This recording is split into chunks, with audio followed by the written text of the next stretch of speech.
right, welcome aboard. Welcome to Election Night 2022. I'm Lena DeFlores. You normally see me in the mornings, but it is a big night, and so we are stepping in here to take over the newscast for Fox26Houston.com. Come along with me. We're behind the scenes, and we're going to get you everything you need to know to walk you through the night. So not only are we taking a look at the big races that are going to decide the balance of power here in the Senate, in Congress, that could determine what happens for the rest of President Biden's term, but we're also taking a look at the breaking news. It just came down from a district judge. The Harris County polling sites, more than 780 of them, are going to be open until 8 p.m.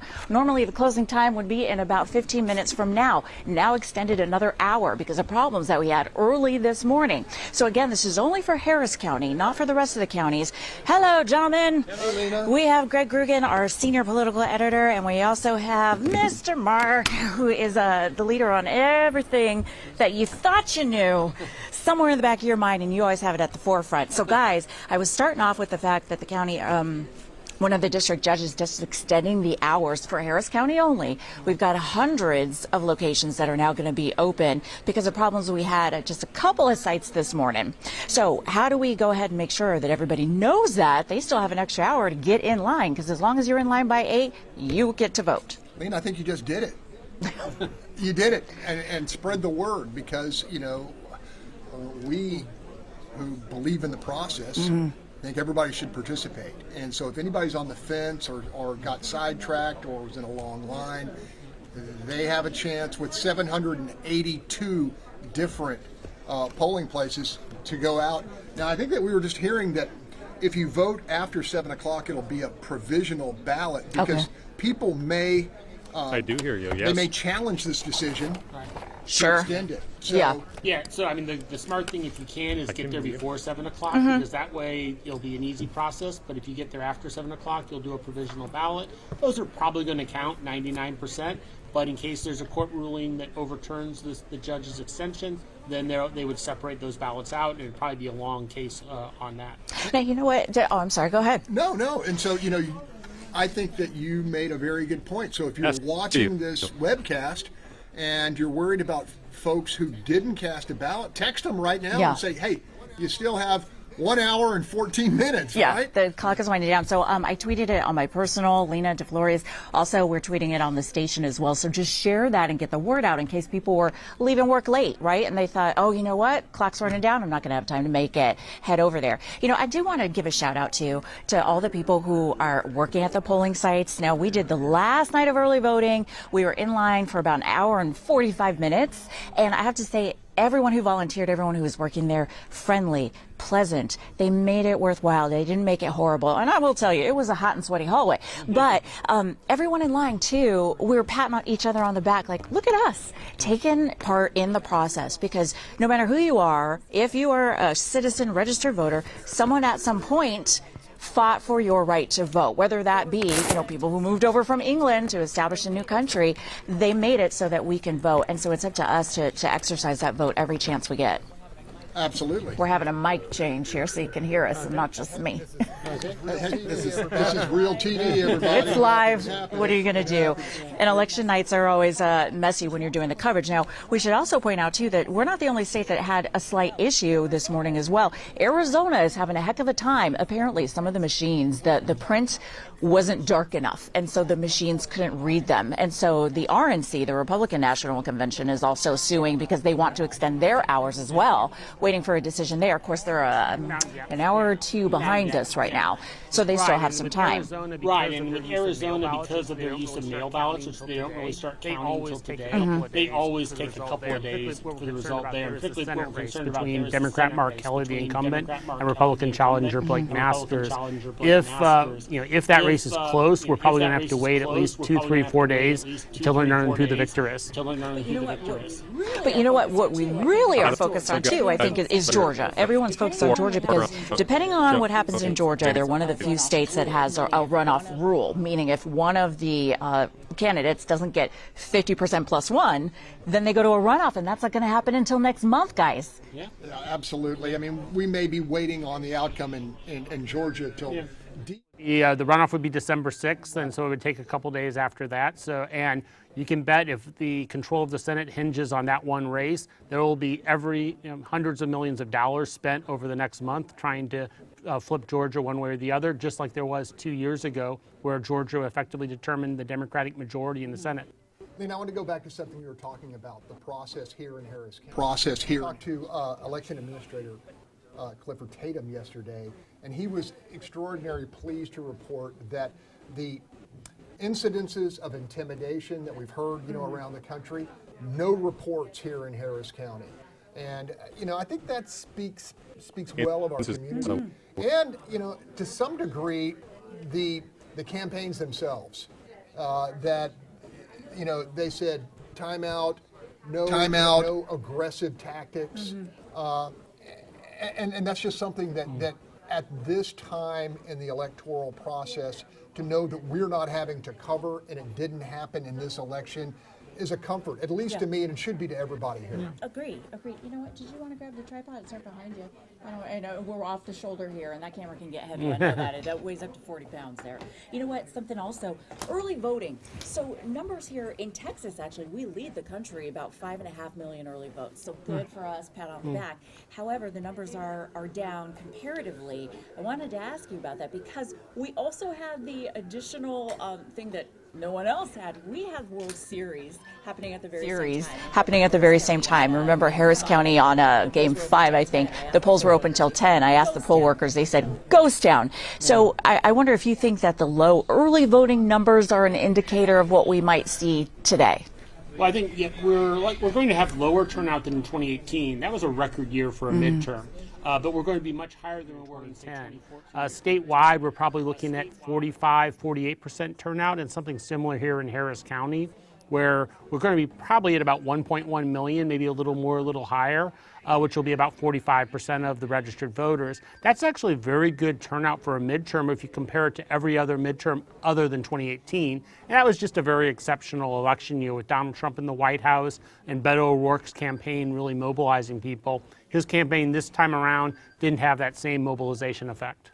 Yeah, Lena, in looking at the early vote numbers and who turned out and who didn't, we see that voters 18 to 29 who Democrats really were hoping to energize turned out at a lesser rate than they did in 2018. That's got to be a really big disappointment to me. Who are the most energized voters? The folks over 60, and 70. And so I think that, and Mark may correct me if I'm wrong, the average age of a voter in Harris County is around 60 years old. It'll be somewhere in the 50s, low 60s, depending. And this year it's going to be a little higher, as you note, because Generation Z and younger millennials are turning out at they're down about a third compared to 2018. And for Democrats to win, realistically statewide, they needed them to exceed their normal levels, not go below, and they went below. And the same is true with African American turnout, which is especially low here in Harris County. Yeah, that's really critical. Because African Americans generally vote Democratic, 90%, fair estimate? Yeah, about 85, 90. And Lynn, think about the two energizing factors. Donald Trump not in this election. Yeah. And, we're a few years past the energy, the anger that surrounded George Floyd and the police-related killings of people of color. Well, and also, too, some of the things that happened, actually, I'd say in the last month or two, is the economy really came to the forefront. Inflation started taking off at an unprecedented rate. We have the Fed hiking rates every time we turn around. That hits people on a daily basis every time they crack open their wallet. And it is not unexpected to see a kind of a kickback after a presidential election where we see Congress kind of flip the other way around to kind of balance things out. But then you were talking about things that kind of galvanized people that weren't happening at the time of the election. So, for instance, with the Supreme Court decision to overturn Roe v. Wade, there was a huge, massive movement. Had the election been that weak, we might have seen something different, whereas then inflation kind of took over as the prevailing thought. I've interviewed Mark on this, and he's got a good read. Well, yeah, I think the Dobbs decision occurred a long time ago, relatively speaking, in June. The Uvalde massacre was in May. And both of those issues are theoretical issues. They don't affect people's daily lives. As you're mentioning, inflation and interest rate, that's affecting people on a daily, weekly, monthly basis when their credit card bills are going higher and higher because the interest rates are going up. When the gas is higher at the pump, all of those things are what people are thinking about daily.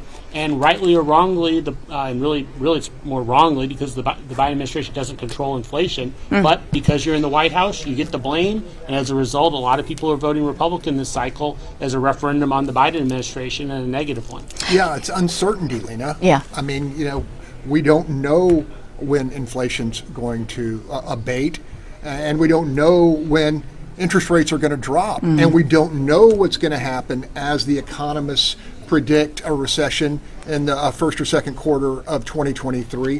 What's going to happen? I think generally people award Republicans higher points for stewardship of the economy. Yeah.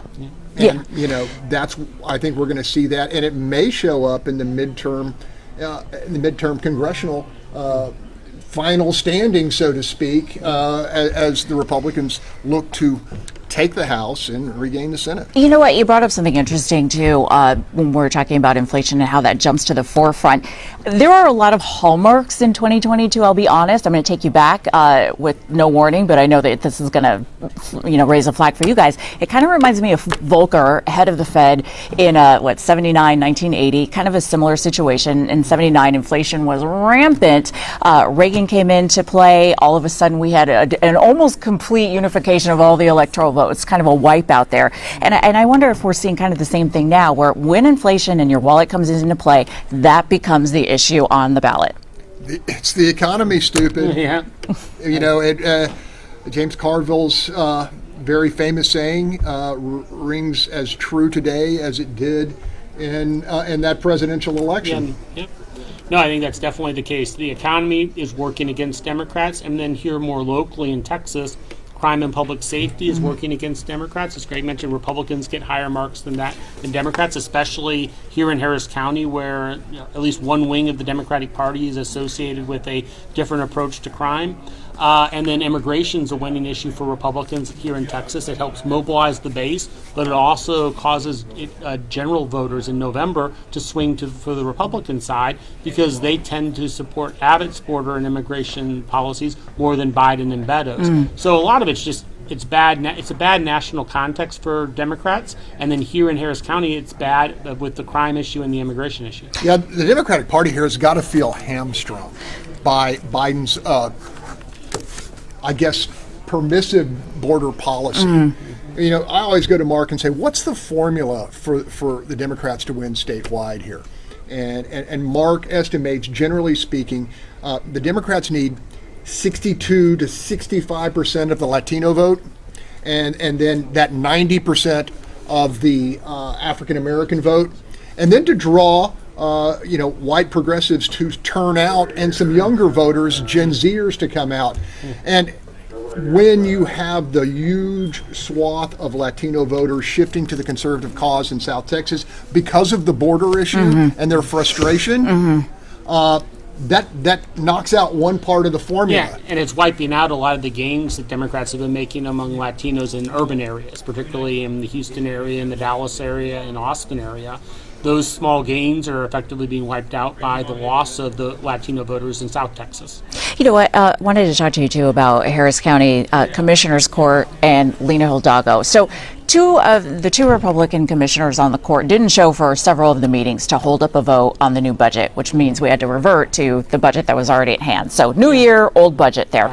But I wonder, did anyone look at the commissioners who didn't show at the meeting saying, I selected you to represent me at these meetings and you're not even there? Or were people more inclined to kind of blame Lena Hidalgo for their absence? Well, I think there were two narratives there. The Democratic narrative was that these people were, Tom Ramsey and Jack Hagel, were shirking their duty. The Republican narrative was that these two were using the weapons that they had, that is providing quorum like the Democrats did during the 2021 legislative session, to effectively prevent a tax increase. In the end, I think it more reflects, an unfortunate trend we've seen in Commissioner's Court over the past 4 or 5 years, really at past 4 years, where it's become much more partisan and much more polarized along the lines of what we see in Washington, right. D.C. and Can you increasingly hear me? Austin. And as a result, they really could not come to an agreement between the two sides. I'm because not there talking. was probably I'm an not agreement talking that for could 20 become minutes with by Lena a consensual about agreement stuff here. regarding There's the not budget, that much to but talk about. the two sides just couldn't reach it. And I don't know. It clearly was intransigent by one or both. It's going to be much which more I don't know. succinct. Yeah, the trust between the two sides was eroded in a massive way when the Democrats redrew the districts, basically, dramatically changing Precinct 3, Precinct 4, and strengthening Precinct 2, Precinct 4 to be more of a Democratic district and give a Democrat an advantage. That eroded trust, any ability to go to the table. I cover this pretty much day to day. Look, it's ironic that the Democrats on Commissioner's Court, including Lena Hidalgo, were praising the Democrats in the Texas House who walked out, eloped to Washington, D.C. On principle for voting rights, and then turned around and called these Republicans out for shirking their duty for standing on their principles. And so, there's a level of hypocrisy there. Of course, the government? the Republicans had did the same Same thing. thing, right, In right, Austin, yeah. They were criticizing Yes. Democrats Come for to not work. working. Right, Come back to yes. work. And so, the buck stops with when you have a 3-2 count on Commissioner's Court. The minority only has leverage at this time of year when it comes to setting the tax rate and the budget and the ability to vote with their feet. And they exercised it.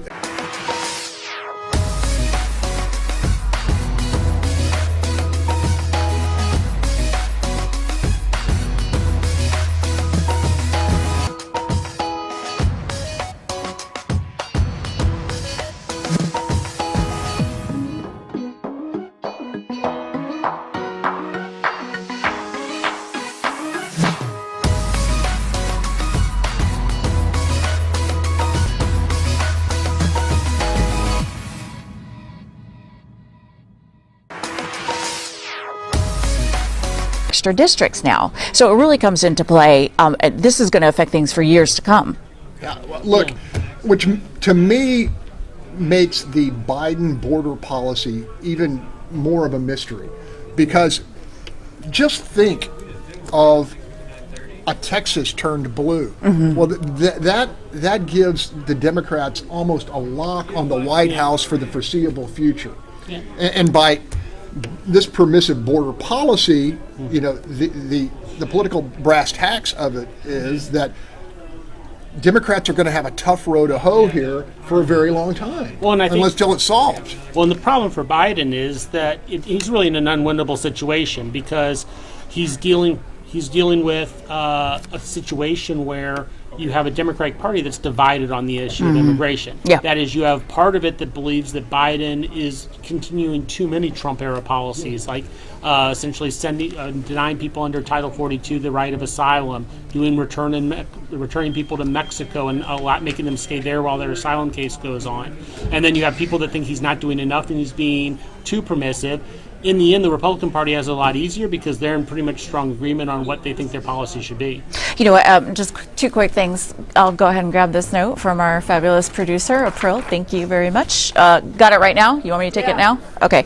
I just want to remind you, too, it is 7:02, 58 minutes left to get yourself in line. Let everyone you know who is registered to get in line. Just a reminder, you have to vote in the county where you're registered. Any polling site will do, except if you're watching us in Montgomery County, then you have to go to your assigned precinct. All right, so hold on a second. Let me get the IFB in here. So we have Tom Ziska, who is with the incumbent Governor Abbott.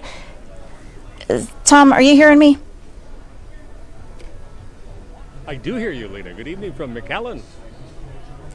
Hello. So McAllen, interesting. I was just talking to the gentleman here about border policy, and McAllen is coming, of course, into big play. And Governor Abbott will be there as the numbers start rolling in. Have you spoken to the governor? Gosh, no. The governor has not shown up here yet, and I wouldn't suspect that he will be here for at least a couple more hours until those numbers and they start trending. and give him and the campaign a clear indication which way the evening will go. So until he knows one way or the other, I don't expect to see Governor Abbott here at his watch party. But you note that he is here in McAllen, and no small coincidence that he chooses this far southern spot in the Lone Star State to have his watch party for election night here. The issue of immigration and the management of the seemingly endless flow of migrants that have come across the border as a result of that permissive immigration policy that Greg was just talking about has been a hallmark of the campaign. So being here, we are literally just miles away from that border area, is very, very symbolic, Lena. What have you seen? What have voters been telling you about their thoughts? McAllen, and remind me, Greg, this is one of the cities where the mayor was saying we're overrun here and we need some help of some kind. And I believe the National Guard has been there for more than a year now as well. So what are you hearing from the voters there? That has to be one of the predominant issues on their ballot. It is, and you know, I had a chance to spend a good portion of the day talking to people in downtown McAllen. This is the spot where most of those migrants coalesce wherever they are collected along the border region. They're processed here in McAllen typically. Those who are here, determined to be here illegally in an undocumented way, typically are deported. Those who have come seeking asylum are processed, put on a bus from here in McAllen typically, and then they choose some place in the United States as they want to go. It could be Houston, could be Dallas, Chicago, New York, Los Angeles, wherever perhaps they may have some sort of connection and where they would like to go. And they go with paperwork that says they have to appear in court somewhere down the line. And then there's concern amongst some people of whether or not they show up for that court date somewhere around down the line. Talking to people here who live here, who have been here all their lives, they are feeling the pressure and they are feeling the enormity of having to manage all of this, because to a person, those who would speak to me, and a lot of them didn't even want to talk about the issue of immigration. When I said what the topic was, nope, I'm done, and they walk down the street. Those who would talk to me say they have never seen the crush of people as large as it has been, and they do not feel that they are getting the support either from Washington or from Austin or any place else in between to help them deal with it. And that is kind of the predominant sense that I get from talking, Lena, to the people who would take the moment to chat with me. Hey, Tom, you know what? Thank you so much. I know McAllen is a haul of a drive, and so thank you for getting out there, because there are important voices to be heard, especially when it does come to Austin and D.C. So I appreciate you there. I'm going to let you get back to it, and then as soon as you do hear anything from Governor Abbott, of course, let us know, and we'll bring you back in.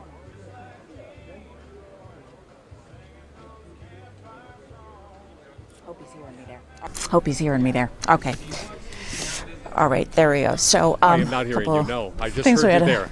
You know, you might want to ask Mark about the three big congressional races, battleground races in South Texas. You know, one is built for a Republican to win. One should if be she a came win back with for a the question, I Democrats, heard and then one nothing is something after of a I stopped toss-up. talking. Are we? We're back. Yeah, we're back. Okay. Yeah, hi. Okay. Yep, So we have in South Texas, we have 3 districts out of our 38 that you mentioned. Only 3 of them are competitive this cycle. 15, which runs from Mission up to Seguin, just southeast of San Antonio. We have 28, which runs from Laredo and Starr County on the border all the way up into San Antonio. And then we have 34, which is mostly Cameron County, Brownsville, a little over into Hidalgo County, and up to just south of Corpus Christi. 15 was designed by 15 was designed by Republicans. It was a formerly Democratic district. It was designed by Republicans to allow Republicans to flip essentially it in a good Republicans year. to flip And it this in is a a good year good for year. Republicans. And this is So a their good year for Monica de la Republicans. Cruz So their Monica de la Cruz looks on track Hernandez to beat looks the on track Democrat to Michelle beat the Vallejo. Democrat Michelle Vallejo. Over in 34, you have a district that realistically should be a Democratic district. Vicente Gonzalez, who previously was in District 15, moved over to there, and he's running against Myra Flores, who won a special election in a different district. And so as a result, that district should be Democratic, but if Republicans have a good night, Flores will win. And then over in Laredo, we have Henry Cuellar. He's a longtime incumbent, one of the last remaining moderate Democrats. He barely survived a challenge from the left in the Democratic primary. He's running against Cassie Garcia, a Republican. He should win. If you see Henry Cuellar lose tonight, then it's a really bad night for Texas Democrats. And remind me, too, of the 36 representatives we currently have, 24 Republican, 12 Democrat. 23-13, I believe. 23-13. Let me share a little anecdote. I actually started my reporting career. 24-12. 24-12. 24, okay. I actually started my reporting career in Laredo. My family's from there, and we know the Rio Grande Valley. And I can remember in 1986, 87 doing political stories and needing that balance that we always want to get. Yeah.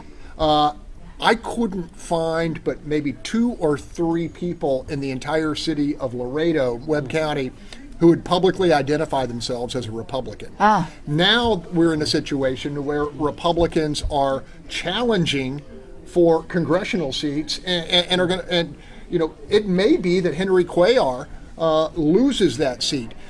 It was almost as if no one, even if they had a conservative outlook, would go public with it because the Democratic tradition was so strong and throughout the Rio Grande Valley, from Brownsville all the way to Laredo.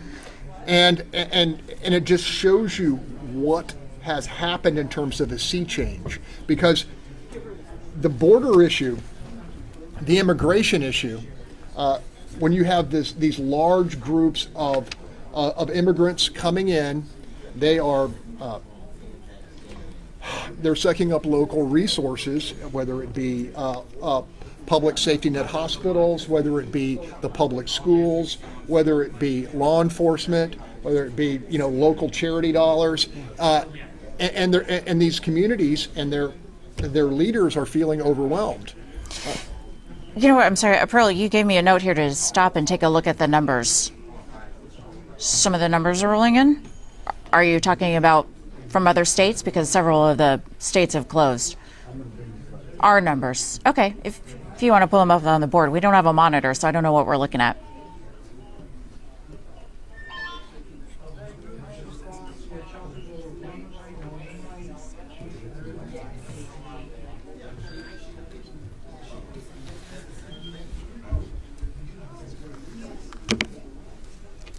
Gotcha. Okay. All right, guys. Thank you so much. I'm going to let you get to it because we've got, 50 minutes left.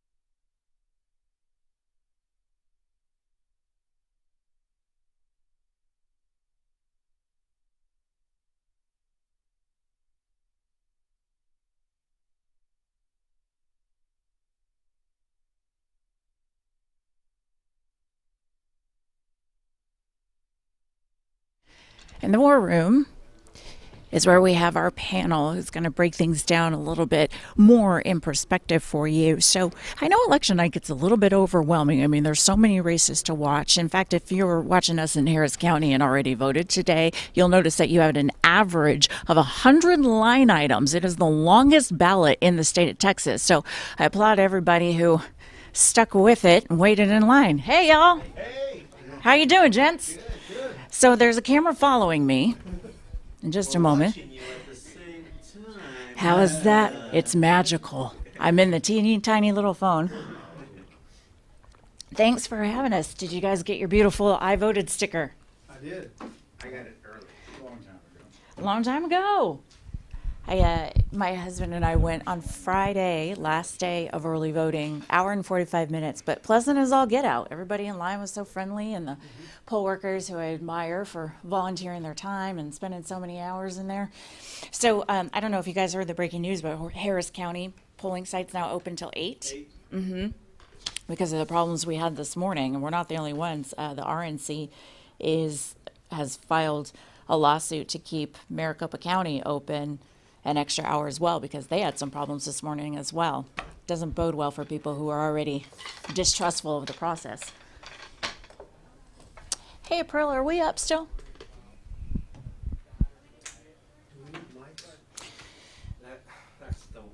Oh, this is the one option. Okay, well then let me get over there. Let me get over there in the middle then.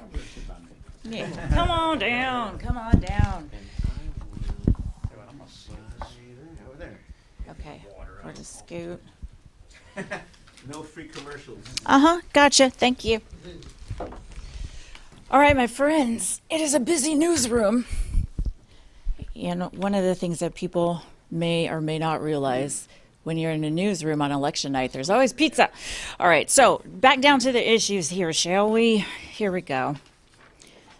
So some faces and names you recognize if you spend time with Greg Grugan on Sunday morning for What's Your Point. So I'm going to have you do a round robin, introduce yourself. Chris Tritico, legal analyst, political analyst, come in all the time.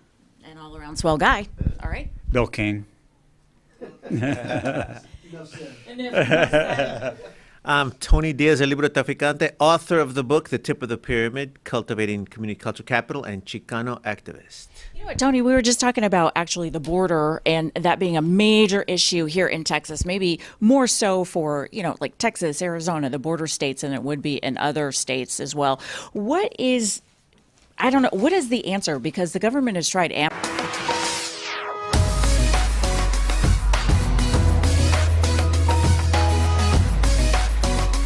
or answer.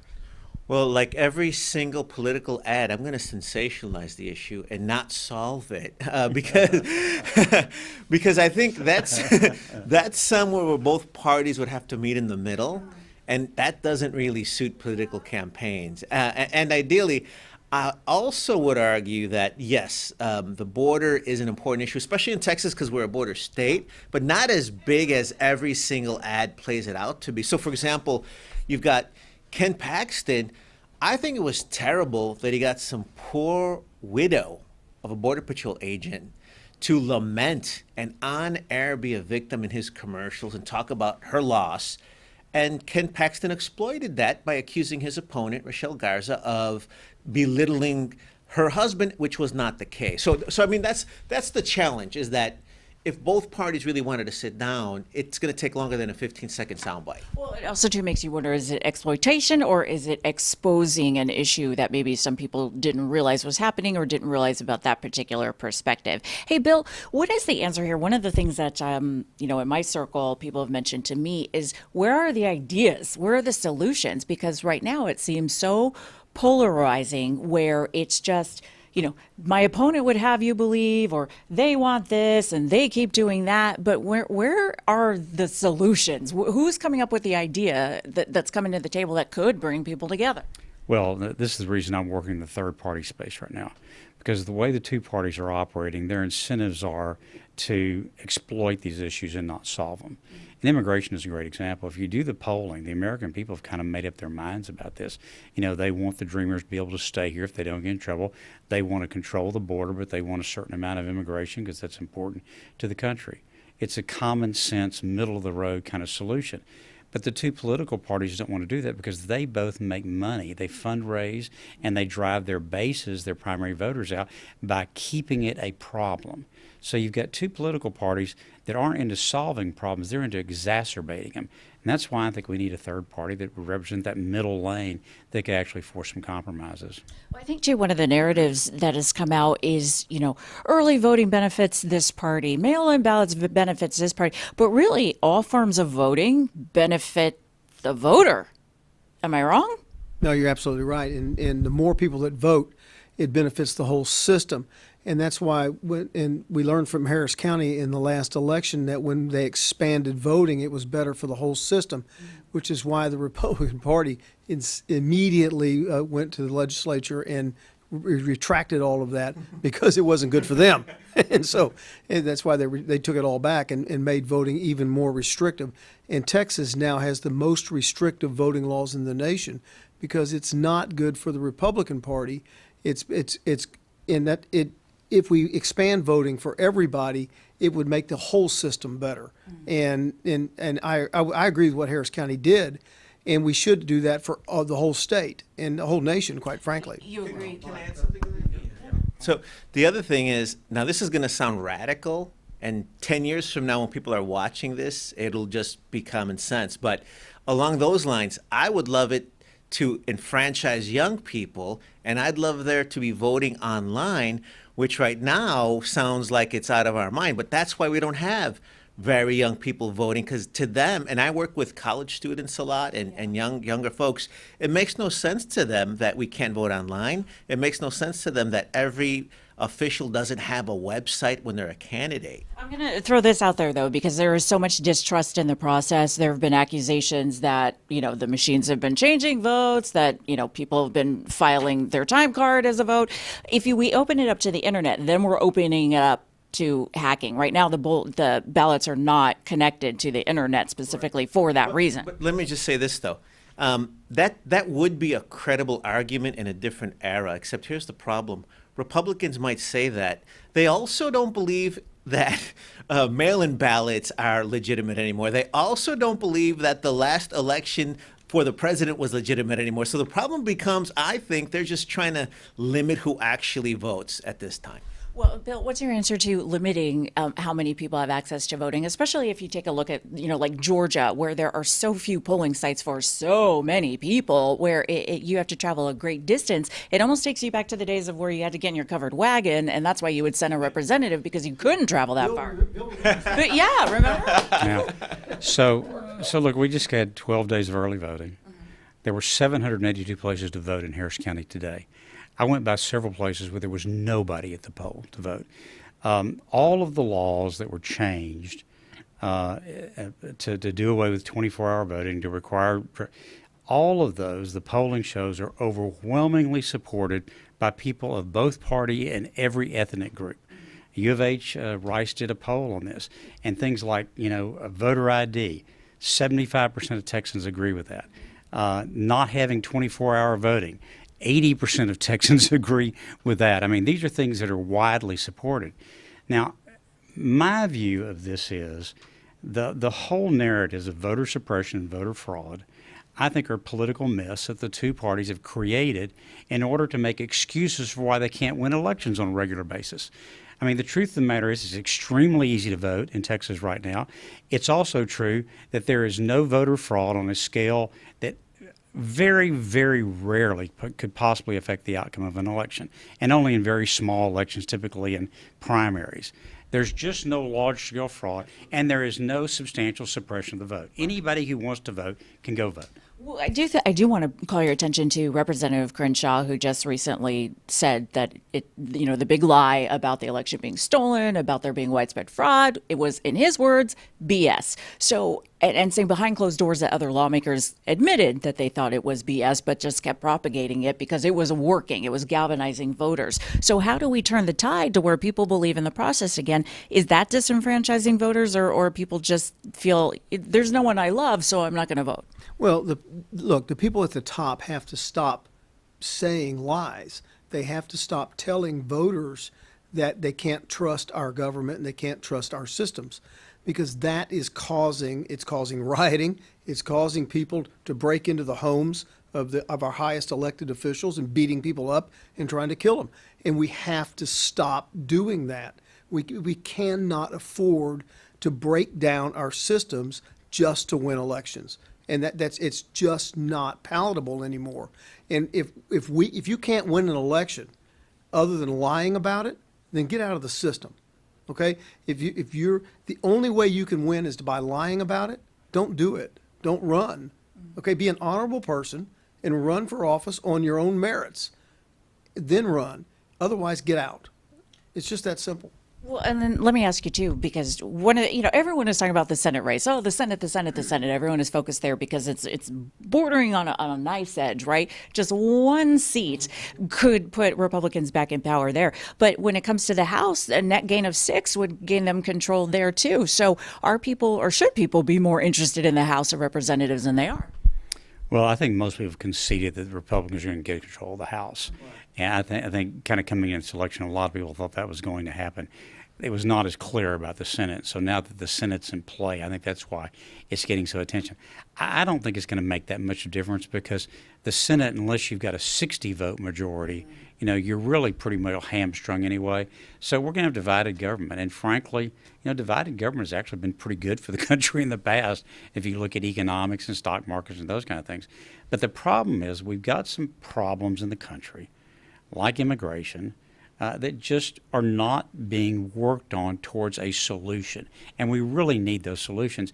These two parties, their incentives are to go out and talk their ideological talking points to their bases and not try to solve any problems. Because if you compromise in this system that we have, you're punished in the primary, in the next primary. That's, again, why I think we need a third party. I'm going to ignore Bill offending my party, but I tried to offend both of them. You offended both equally, so I'm an equal that's opportunity fair. offender. That is fair. but it's not the focus this time around. But back to your earlier point, there should be more attention to the lower ballot races like school board races, and here's why. Those folks are in the community, they're neighbors we know, and it's always low turnouts all the time. You can win an election by 3 or 4 votes, and sometimes no one's opposed. Sometimes people don't run for the offices. And what happens then is if you're not building that organic base, people aren't being introduced to it. The other tragic part is that if we're not encouraging young people to look up to or aspire to these leaders and to run, why would they participate in any of this? And that's the challenge. I agree with you completely about that. I mean, we regularly have HISD elections where there's like 5% voter turnout. I mean, it's not uncommon at all. And these are the people that are shaping the lives of our children. And these are some of the most important races we have in the country, are our school boards and in our city councils, and they are being elected by the lowest majority of our people. Or spending unopposed. billions of dollars. Right. But then also, one of the things that ends up coming up is these catchphrases, like all of a sudden you say critical race theory, and everyone, I can't believe this is happening in our schools. But then you didn't participate in the process of putting the people on the board who are making these decisions, but then becoming highly engaged online, on social media about it, but not where it matters, which is on the ballot. Correct, and not even knowing what critical race theory means or that it's not happening. Other than that, But it's always, but it turns into these catchphrases, like, oh, look what they're teaching in our schools. But then sometimes you're like, well, are they teaching that in the school? And maybe that is your opinion, but you have to, the only place your opinion matters is at the polling box, right? And all of the polls too. I always wonder who's doing the polling, because I've never gotten a call, and they always say, so I'm like, well, who are you polling? The 3 people next door? Jones a few minutes ago, he does the polls. The polls, the people keep going by the polls. Oh, look what the polls say. I guess I'm not going to head out and vote, but that's the only poll that matters. well, and the polling now has changed so much. It's all by text now, and they don't do telephone polls anymore because nobody answers a phone. Nobody has a phone. But these races, the school board races, are changing, and the people that are running for school board are vastly different than the people that were running for school board when I was growing up, and it's becoming a much different climate on school boards. And you're talking to a guy who's represented teachers for 35 years, and so I know a lot about what I'm talking about right now. And people should pay very, very close attention to who's running for their school boards and who's running their schools. Well, I will ask you this because I'm not a parent, and so I do a poll of all the parents in the newsroom. I say, should I vote for the school board because I don't have a child in the school? Well, absolutely you should, because we all have an interest in having great schools. I mean, we're raising the next generation that's got to take over and carry on the work. Plus, they spend a lot of money. You pay a lot of taxes to those, and so you ought to be interested in how they're spending your money. Really quickly, I'm sorry, I'll give you the mic in a second, but I just want to point out it is 7:27, so you have 33 more minutes to get yourself in line, or maybe you know someone who thought, oh, they closed at 7, I'm out of luck. You still have time to head there. In Harris County specifically, more than 780 polling locations, and in Harris County, all the counties except Montgomery, any polling site that's closest to you, to where you happen to be right now. Can we talk about Lieutenant Governor? I'm interested in, or Attorney General rather, I'm interested in our Attorney General being indicted under FBI investigation and still on the ballot. Well, there's no law in Texas that prohibits you from running while you're under indictment. And so you don't get removed while you're under indictment. It's only upon conviction that you get removed. He's been under indictment for several years now because the special prosecutors that have been appointed will not proceed to trial. The case got removed to Houston and then removed back to, I forgot what county he's from, somewhere up in northern Texas. Yes. Yep. And the Court of Criminal Appeals ruled that they only get paid court-appointed lawyer fees to prosecute him, which is much lower than they were originally appointed for. And they were going to get paid hourly instead of the court-appointed lawyer fees, and now they won't go to trial. Could his position as Attorney General influence the fact that it hasn't gone beyond this point? No, it was all about the court-appointed lawyer fees instead of the hourly wages they were going to get originally, and they won't go to trial. And now this case is just languishing, and apparently is not going to go to trial. I'm sorry, that's an abuse of power. Ken Paxton to serve as an indicted. I mean, it's just ironic. You're the attorney, you're the lawyer for the state, but you're indicted. To me, that's an abuse of power. It's embarrassing. And you were asking earlier, why aren't more people participating in elections? Why? He's abusing his power. Is it directly because he is attorney general? No, but guess what?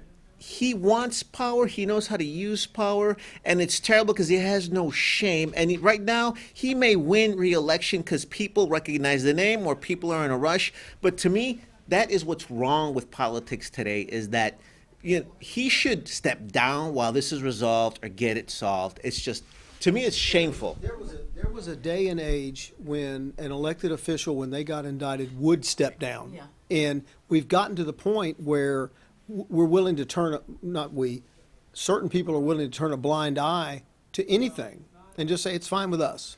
Well, can I ask you, Bill, does that say more about Ken Paxton? Does it say more about the office? Does it say more about voters? Well, I don't think there's any doubt that the voters have become a lot more tolerant on the issue of character than they were at an earlier time, as he's alluded to. But also, this speaks to just how bad the Democratic Party is in Texas. I mean, you've got somebody that should have been easily beaten in this race, and they couldn't do it. And the reason is that the Democratic Party in Texas has a bunch of positions that Texans don't agree on. I mean, the state Democratic platform wants to end fracking in Texas. I mean, do you know what that would do to our economy in Texas? And so there's just a lot of people that don't agree with those and they're not talking about the real issues that Texans care about. They're all talking about transgender and even abortion. I mean, every poll shows that it's a very small number of people that really feel passionately about that. But when you've got inflation, when you've got, a state that's relying on the oil industry, you've got a president saying, we're going to not allow any more drilling. You've got a state party that says we want to ban fracking. You've got border communities dealing with this flow of immigration and seeing the tremendous humanitarian crisis that's going on, and a federal government that won't do anything about it.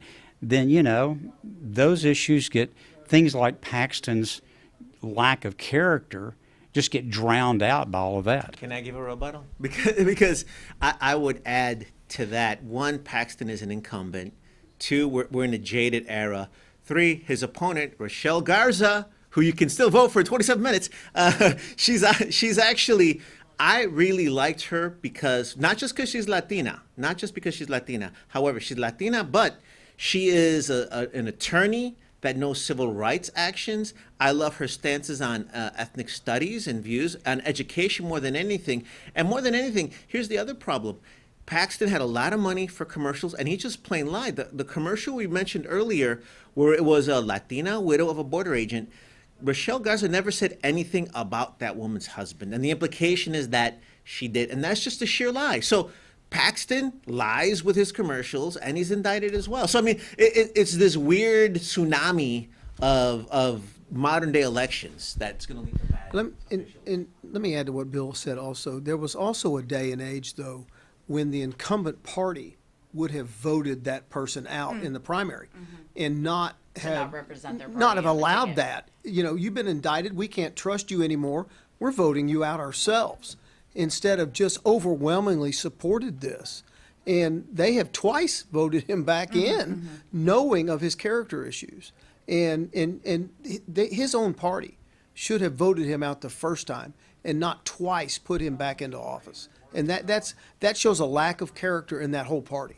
You know what, too, also, we had no straight ticket ballot, right? We had to go through all 100 plus or minus items on the Harris County ballot there. People tired by the end of it. But I wonder, do you suspect that people may have broken their ballot when it comes to Harris County judge? Well, we're going to find out pretty soon here. I counted, I had to punch the screen 225 times to vote all the way down the ballot. You know, and I just, you know, I have some real questions about how many people actually went all that way down. I will say this, something that I remind everybody.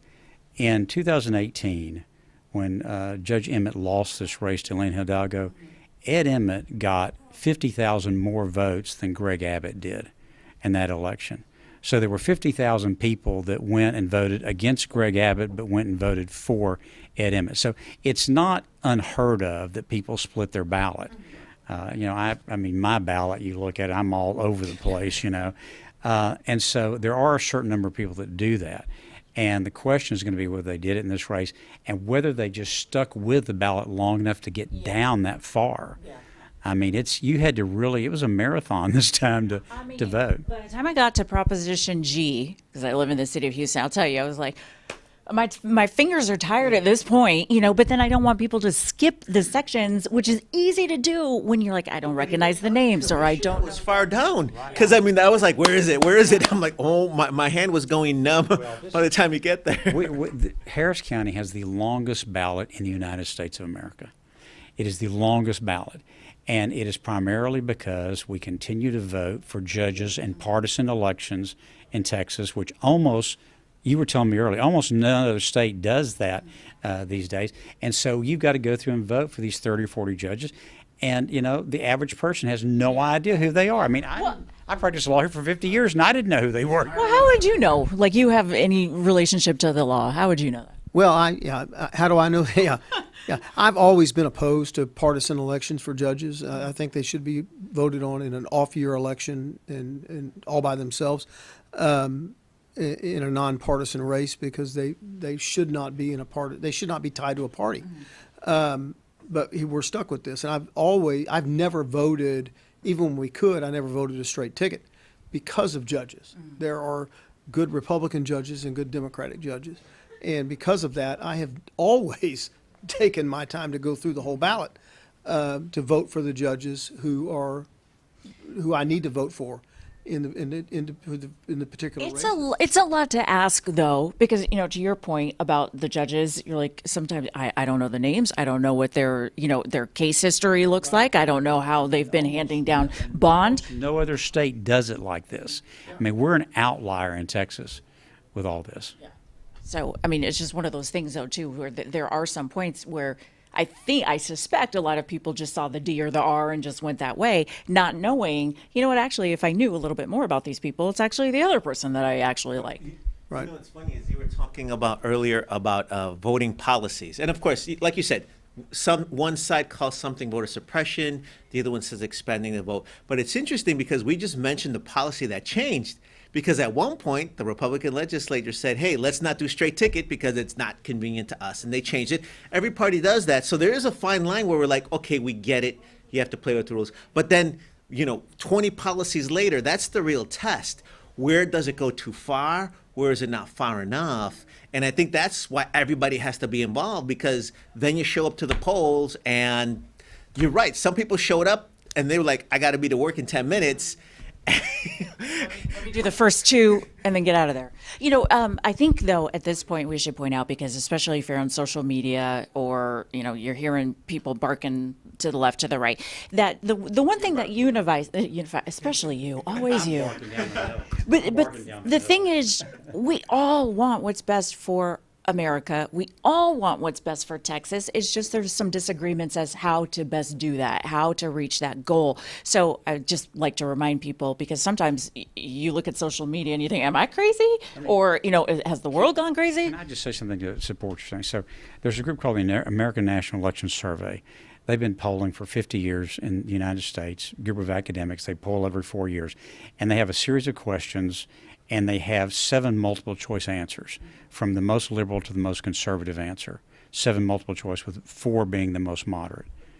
The 4 answer has won every poll for the last 50 years on every issue that they poll. And if you add 3, 4, and 5 together, it's over 70%.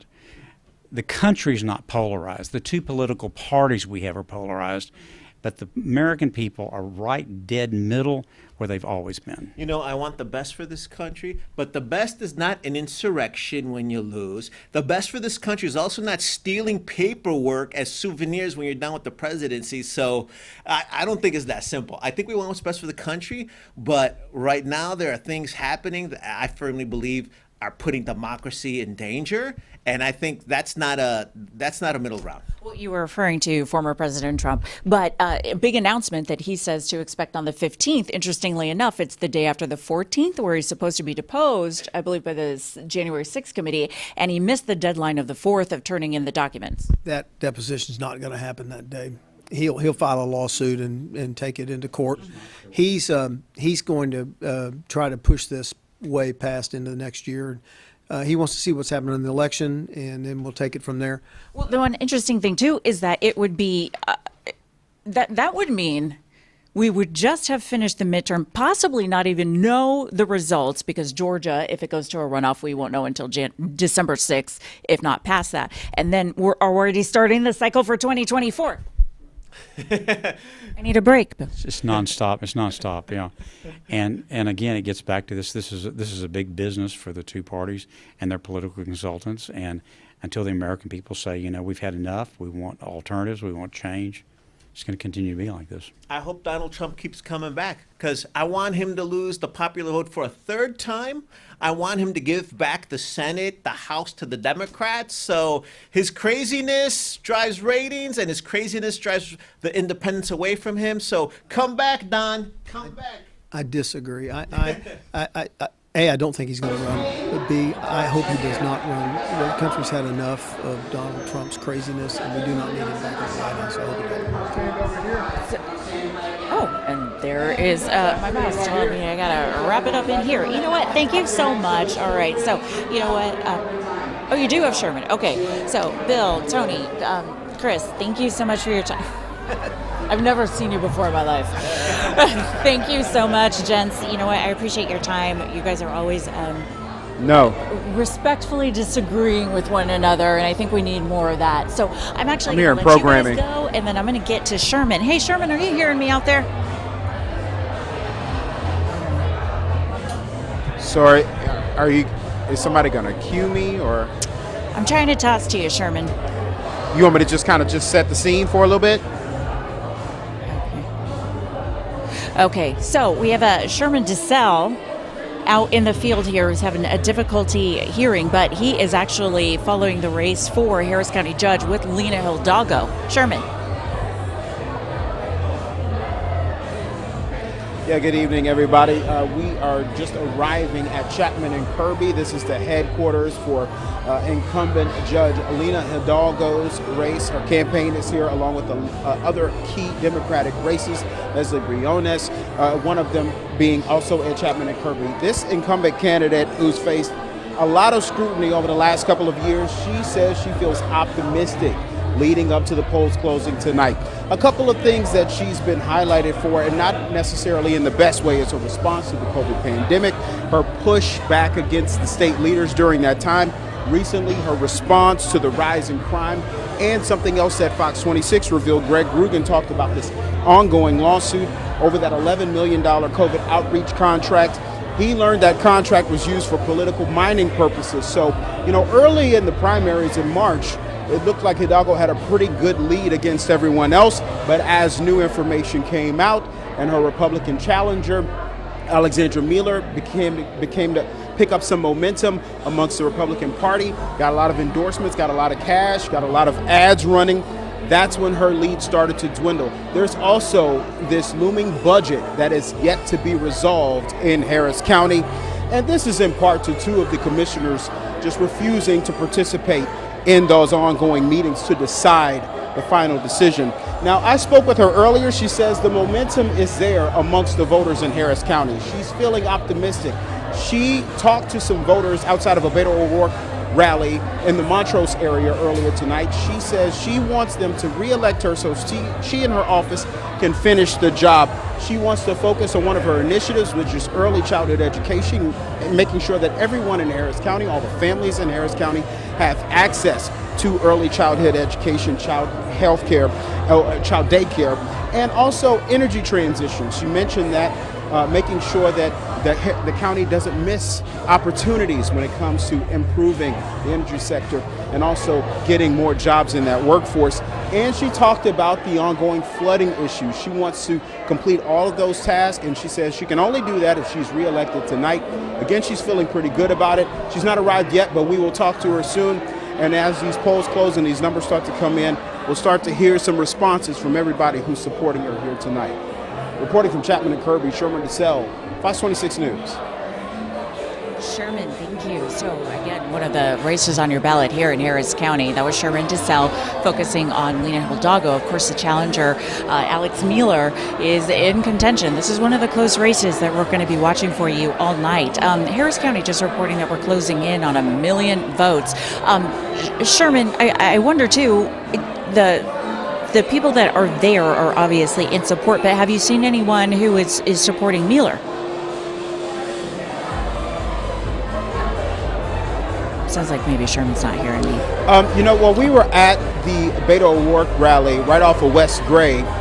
We saw some Mueller supporters. They showed up. They were already there. Many of them were already there supporting their candidate. But as Beto began to speak and Sheila Jackson Lee began to speak, Leslie Briones, and especially Judge Hidalgo, they kind of shouted in response to what they were talking about in this small rally with about 150 people in attendance. They simply said that Hidalgo is not the person for the job. They need her to go ahead and part with the office. A lot of them have been pretty vocal throughout the day, but that was the most interaction we saw between those camps. We did hear from Mueller earlier. She gave her response to a lot of the things that Hidalgo has said about her and the attack ads. Hidalgo said that, Mueller had a lot of money backing her, $5 million in endorsements and ads to attack her. Mueller came on the defense and said, it sounds like Hidalgo has a good old boy system of her own. She said because a lot of her supporters come from D.C. So, the usual back and forth in politics, but we haven't heard much more beyond that. Okay, Sherman DeSalle, thank you so much. And then we'll bring you on air as well when we have the newscast here in about an hour from now. And just a reminder, too, that the polls are open for 15 more minutes here at more than 700 polling sites here in Harris County. So people were thinking maybe they missed the mark. Still got 14 minutes. Is that going to get fixed for later? Thanks, Sherman. Want to make sure we're cutting Sherman's mic, guys, for him. Since he's in the middle of a watch party there. So let's make sure that we kill Sherman's mic. So wanted to just kind of give you a little sneak peek here at behind the scenes here in the newsroom. So normally this is a busy room, but it's really busy tonight. So right now it's kind of the calm before the storm. No worries, April. So this is a look at my desk. This is something that it takes months to get ready. So if you're wondering if we just kind of put this together in the hour before the newscast and just watch the numbers come in and report them to you, no, we follow this all the way through. You remember we were at the March primaries, then we had the runoffs, now we're having election night, and we do this every single time, every 2 years when elections come around, whether it's presidential or not. So if you flip around here, this is the newsroom. This is where all the magic happens. This is where our writers, our producers, all of the graphics that you see are being made and get put up for you so that we can keep you informed all throughout the day and night, which, by the way, if you download our Fox 26 mobile news app, that is where you can get the updates pushed right there to your phone, and you can select what you want to see. If you only want certain news, then you can kind of tailor it and make it your own as well. Also, April, I was wondering if Isaiah is around anywhere.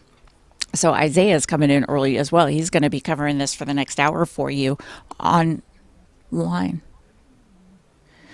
Oh, okay. All right. So that's live webcasting for you, is that things will change. Yeah, you know what? Why don't we go ahead and take a look at the balance of power here? So balance of power is something that's happening not only here in Austin, but also when it comes to D.C. That's a mess. I think we have one of the few mics open. not You wanna even close working. that? We're just on just to be on, you know what I mean? It's like, We'll want to close his mic for him. and if you're gonna, Yeah. if you're gonna Okay, do no live worries. stream like that, it's gotta be. Every mic is a hot No mic. I just want to plan, give everybody the heads up there. I'm trying to get this on my phone here.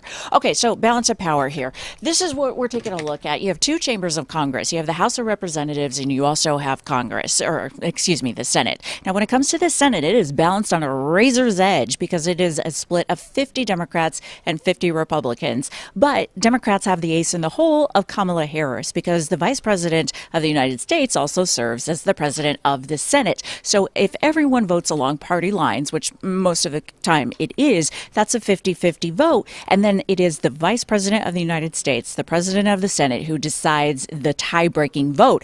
Since Kamala Harris is a Democrat, she's been voting with the Democrats, which essentially gives the Democratic Party 51 votes in the 100-seat Senate. Now, Republicans are hoping to pick up just one seat. A simple majority of 51 would take Kamala Harris out of the picture here because there would not be an expected tiebreaker to where her vote would not be needed. So several states to watch out for. It depends on who you kind of focus on. I've seen people list as many as 11 states as ones to watch, and I feel like that's a lot. So there are 3 races that I think are going to come into play here that we're going to be watching. And one of them, Georgia, could mean that it could be several weeks before we know who has control in Congress. There's been a lot of back and forth here. So with House of Republicans, 435 seats, and you heard us talking earlier that the state of Texas currently has 36 representatives, but going into the next class of the 118th session, we will have 38 because the population here in Texas, based on the 2020 census, has grown to a level to where we need 2 more representatives to cover all of the people here in the state. So for each representative, it averages about 785,000 constituents represented in D.C. So not only do those 2 extra seats in the House of Representatives for the state of Texas, it also means we have more electoral votes, putting us at 40. And I think I just lost IFB. Nope. It's back. There we go. All right. So when it comes to balance of power, that's one of the things that we're going to be breaking down and watching for you. And everyone seems to be focused on the Senate because it's just that one single seat. Now, if you go by history, it does flip flop. It goes back. Sometimes this is what they call the whip back. So if one president from one party wins, then typically at the midpoint, when there is an off-term election, then Congress will switch to the other party as leadership, as the majority, and it's something called a divided government. Unified governments do happen sometimes, just not often, and it looks as though that will not be the case this time. This is deciding the rest of President Biden's term, the next 2 years, and so that's why so many people are so focused on this race in particular. So, again, these are all the notes that we're going to be going over. And then we have the studio. We actually have Rashi Vats is going to have just a little cameo. Rashi sits next to me here in the cubicle, and she's getting ready for her studio. She's going to be anchoring the 9 p.m. show all the way to tonight. And I also want to raise the flag that we're not expecting a whole lot of results tonight. Okay, so here in Texas, the early votes are the numbers we're going to see first. Those are the ones they've already started to count. They started counting this morning. So we'll see those numbers first. But the numbers for today, now since people are going to be in line till 8, if people are in line till 8, you'll remember during the March primary, there was a man who was in line by 7, as required by law, but didn't get to cast his vote until 1 in the morning. Then after that, it takes about an hour to shut down the polls. Then you have to take all of those ballots, the little thumb drives that have all of the ballots recorded, and take those over to the counting center. That's about another 45 minutes. Then they have to actually count the ballots, and they can do 2 at a time from each polling location. And there's 782 here in Harris County. That equals 6.5, 7 hours. So it's definitely going to be the morning before we start to see the numbers that are going to be more concrete. But the numbers from early voting are going to start rolling in. Particularly, I would expect that some of them have already started in battleground states like Pennsylvania and Georgia because they closed an hour ago. Georgia, typically pretty good at the early numbers because they got to start counting those ahead of time. And then after the polls close, they're pretty good at getting them out pretty quickly after that, now that they've changed things after 2020.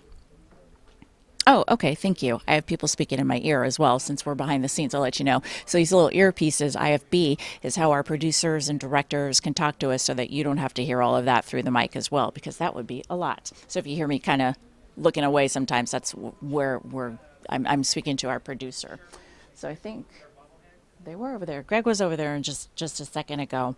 Also, we were talking about kind of your ballot, how many items were on there. If you're in Harris County, you had about 100 items, which means you had to kind of flip back and forth and go down the line. But I don't want to forget about our other counties as well. So Galveston County, you had 28 polling sites, Brazoria 40, Montgomery County, which you did have to vote by your specific precinct, you had 111 options. Harris County 782, and Fort Bend you had 56 options for voting, and that's going to be the case, come around 2024 as well. It'll be something similar, and those are based on population as well, so that they make sure they have enough polling sites.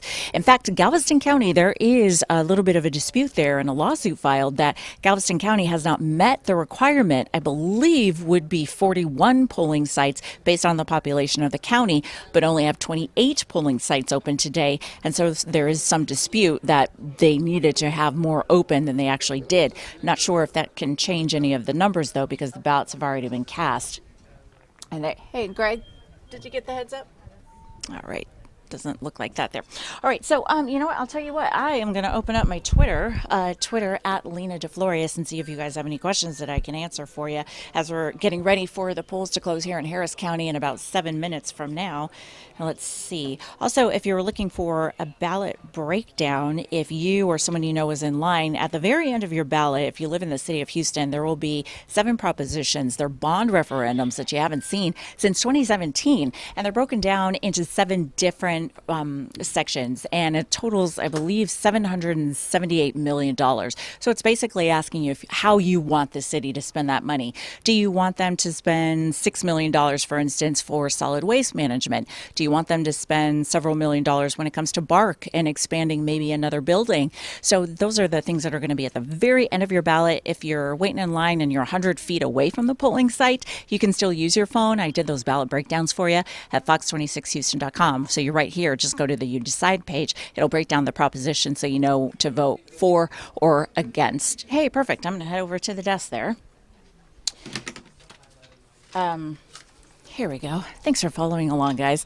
You know what? Live TV, and I had a big dinner, and it's making me breathless. All right, gents. Tell me the mic situation. Are all these mics? Just this one that's working. Okay, thank you. All right, so we'll do this then. You know what? We were talking about a lot of things here. Where would you like to start? What's number one on your? Greg Abbott's the next governor of the state of Texas, so, with the early vote results. While Beto came in early with the good vote results in Dallas County and Travis County, as more early vote comes in, Abbott's gained a lead. It's now about 5 points. It'll go up a little higher. When Harris County comes in, it'll probably drop down a little bit. But then as the election day votes will come in, it'll just start going and going higher. And the only question is, does it stop at 8 points, 10 points, 12 points, or 15 points? What just happened there is the preeminent political analyst in Texas just called the Texas governor's race, and he did it on your webcast. I was going to say that wasn't really called that I was not expecting, and I'm glad I started with an open-ended question of where you would like to start.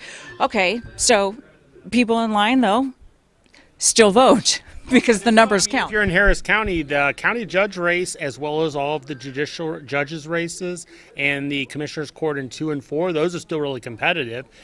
But statewide, but the reality is we knew statewide 2 weeks ago, 4 weeks ago, that Beto O'Rourke wasn't going to win. The only question was always how much was he going to lose by.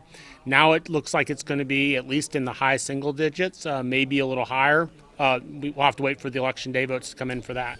I'm wondering, what does it say about Beto O'Rourke? People have pointed this out before, that he's been running for several offices since being a congressman, and it just doesn't seem to take. Does it tell us that he wants to be a part of the process so much, any way I can serve is how I'm going to do it?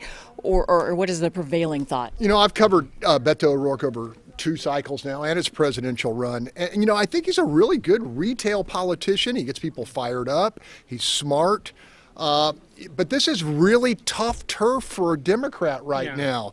And during his presidential run, he took some positions that were extremely unpopular in Texas, you know, and Pretty much every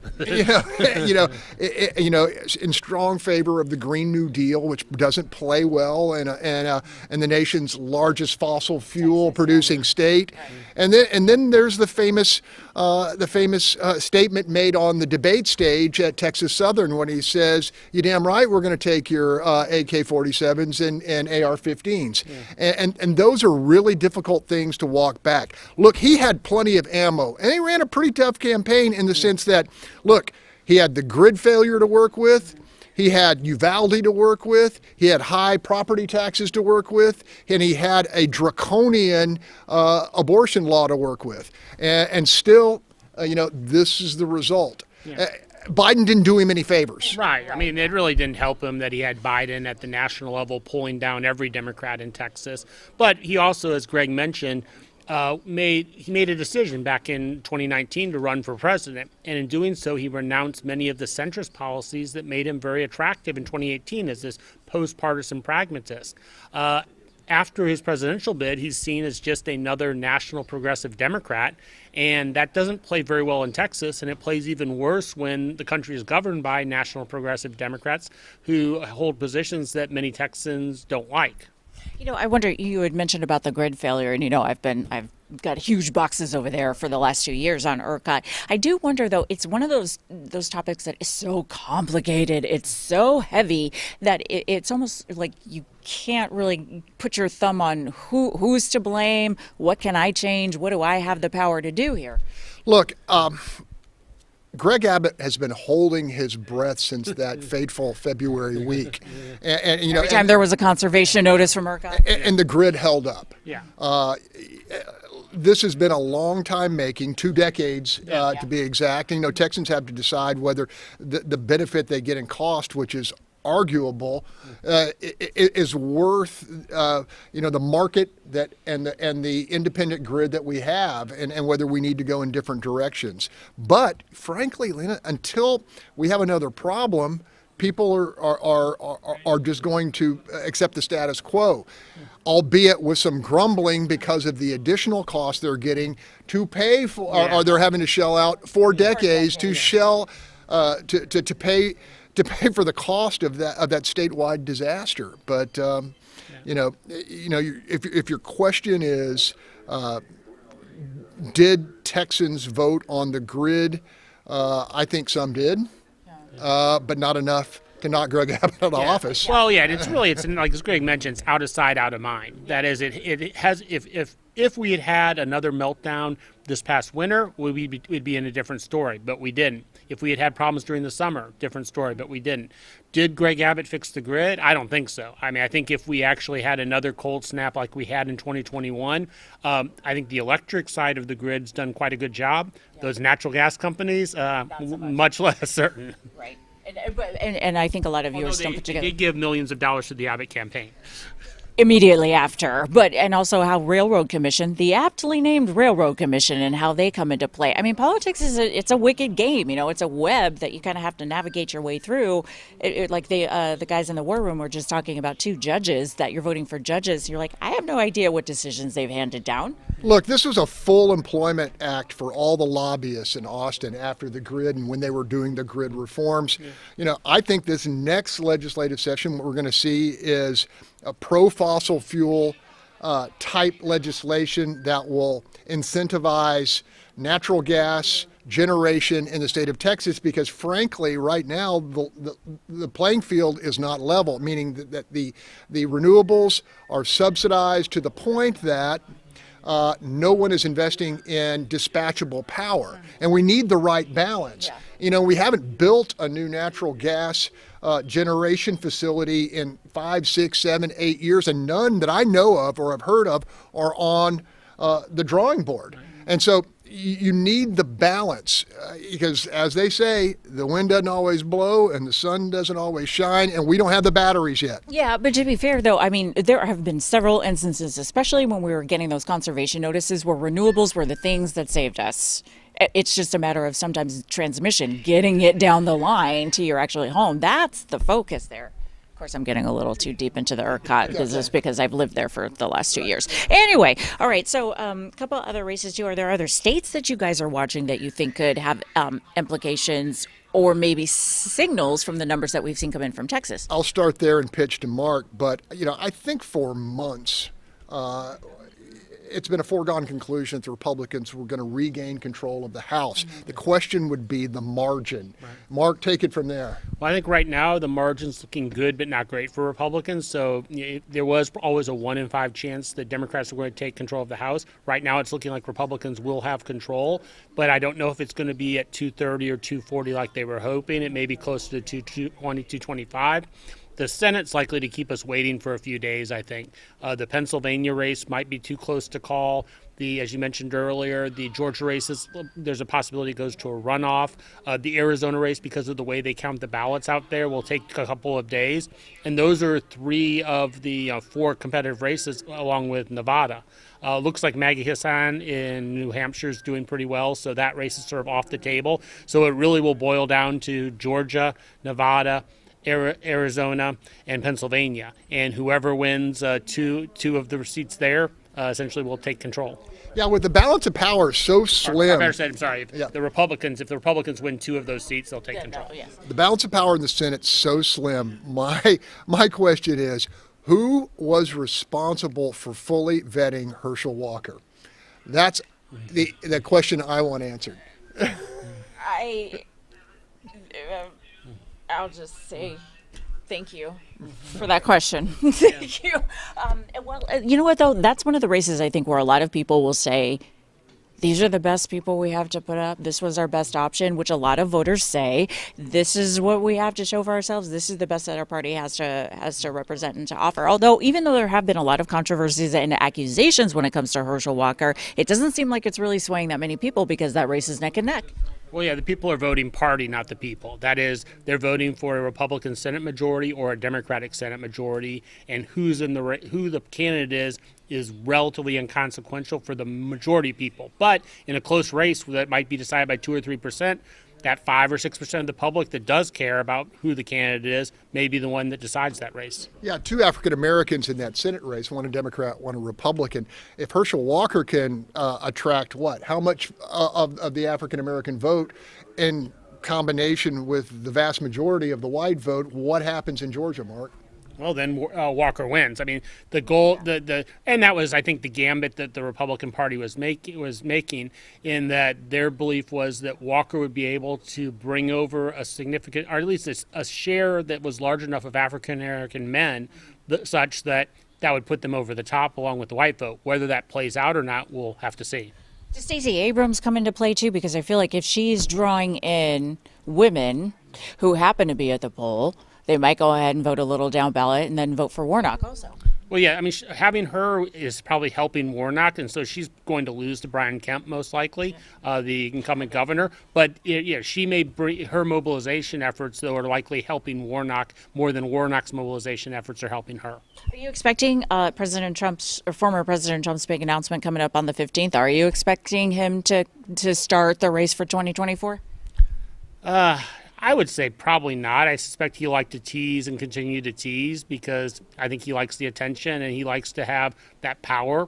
The moment he actually starts launching, then it's no longer news anymore. The more he sort of hints and sort of makes sort of allusions to what he might do, the more attention he can receive, and that's really his goal in life. I mean, he could be opening a new casino. He just says new announcement. He doesn't say what it is. Right, and that's where he can keep doing that to the media over the next year almost. Well, I mean, almost the next year. He can essentially keep toying and garnering all this free media coverage until such point that he decides he's either going to run or not going to run. Let me ask you this then. If he does kind of tease maybe for months on end, hey, big announcement coming, I intend to throw my hat in the ring, and then ends up not, what does that do for people who are thinking, I've got my eyes on Trump, and now it's Rubio or DeSantis? Well, it's a monster game of chicken. Anybody who jumps out first, takes the bullet in the head. Right. And so everybody's waiting. Right. It's a waiting game. And we're going to probably, we could potentially hit the summer when normally we'd start having debates where at some point some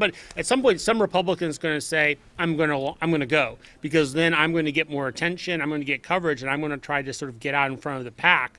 Once you get those first two movers, assuming they're serious candidates, then you might see the rest of them come along saying, okay, if Trump isn't going to decide, I'm going to launch on my own. I'm going to go out on a limb and say we need to see what happens with the Justice Department. I think they're going to act sooner rather than later. I think the most serious charges are on the documents. And if you've got a sitting former president with a serious felony indictment for which people have gone to prison, I think that weakens his case, even with his party base. Maybe it's time to move on. Maybe he needs to focus on, beating the rap or staying out of prison, all those things. For the Biden administration, then that's an indirect campaign contribution to Ron DeSantis, because the more I think Republicans like DeSantis, I think most Republican elites, let's say, would be very happy if the Biden administration would effectively do their dirty work for them and get Trump out of the race, so they can say, hey, we love him, but it was those Democrats that kept him. Yeah, let's face it. Greg Abbott has presidential ambitions, whether he says it or not. He'd love to see that happen. I mean, Nikki Haley, Governor DeSantis, Mike Pence. They want the way cleared. Yeah, right. But let me ask you too about, depending on what happens in the midterm, do you expect that President Biden might say, after Democrats lose so much control, okay, I'm not going to run again? Or do you think he's going to go for it again? He's intimated that he's open to running in 2024. I think he at least keeps it open for the next few months, because the moment he says he's not running, his power base drops precipitously. And so he's going to try to at least avoid being a lame duck for as long as possible. And there's really no urgency for him to make a decision until the summer. At a certain point, though, he is going to get a lot of pressure. But I think he's also waiting to see what Trump does, because one of the things that motivates Biden is he believes that he has a better chance than, say, Kamala Harris of defeating Trump if he runs again. So therefore, until Trump isn't going to run, Biden may say, I'm going to reserve the right to run. Yeah, and if Biden does pull out, Katie bar the door, I think that, you're going to hear from folks like Elizabeth Warren, Transportation Secretary Buttigieg, and the senator, Tim Ryan, the senator from Minnesota. Yeah, Amy Klobuchar, Tim Ryan from Ohio. Yeah. So and we saw how big that field was. I still think it's going to be up to the Justice Department ultimately. Well, and it seems that Merrick Garland said they were preparing for moves of possible indictments. I mean, as soon as maybe the former president was ready to announce, although it seemed that the timing was odd to make an announcement like that. Yeah. It is odd, but maybe not so. I mean, it's kind of decision time. The midterm election is exactly that. It's midterm, and it's time. And it's a time for decisions to be made. They've had 2 years to gather information, talk to witnesses, gather the evidence, and if there's a there there, then they need to put their chips on the table, go to a grand jury, see if they can get an indictment, and let justice take its course. Yeah, no, I think that's the case. Okay. Well, thank you, gents, again for your time. It is 8:15, or 8:11. So the poll is officially closed here in our viewing area, which means the hard part's over for you. Now the waiting begins. You got your beautiful "I voted" sticker. Hey, I'm taking the baton from you and heading over into what we call our war room, where some of our relinquishments. Thank you so What's your much. point, panelists? Mark, go crunch some numbers. All right, everybody, hang here with us. It is midterm election night. We're waiting for more and more numbers to come in.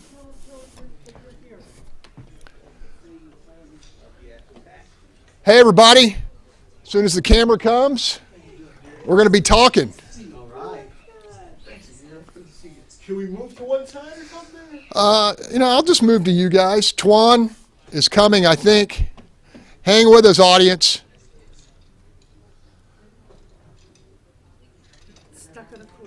Okay, it's a fragile chain, this TV business.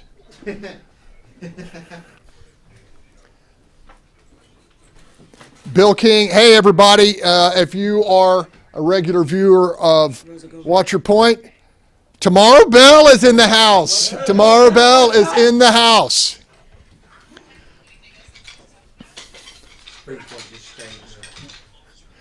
All right. What's that? They stayed the TRO. Okay, watch out. Step back. I'm going to kneel down and interview you, okay? You ready? Okay. Hey, everybody. Greg Grugan, host of Watch Your Point, with some of its well-known panelists, cast members, and joining us now straight from the polls, Tomorrow Bell. You've been there all the way through. Give us some of your impressions, what you saw as the early vote unfolded all the way through today. As the early vote unfolded, first off, thank you, Astros. Thank you, Astros. Not only, as Greg said, was I at the poll from day one of early voting, I was at the party after the game.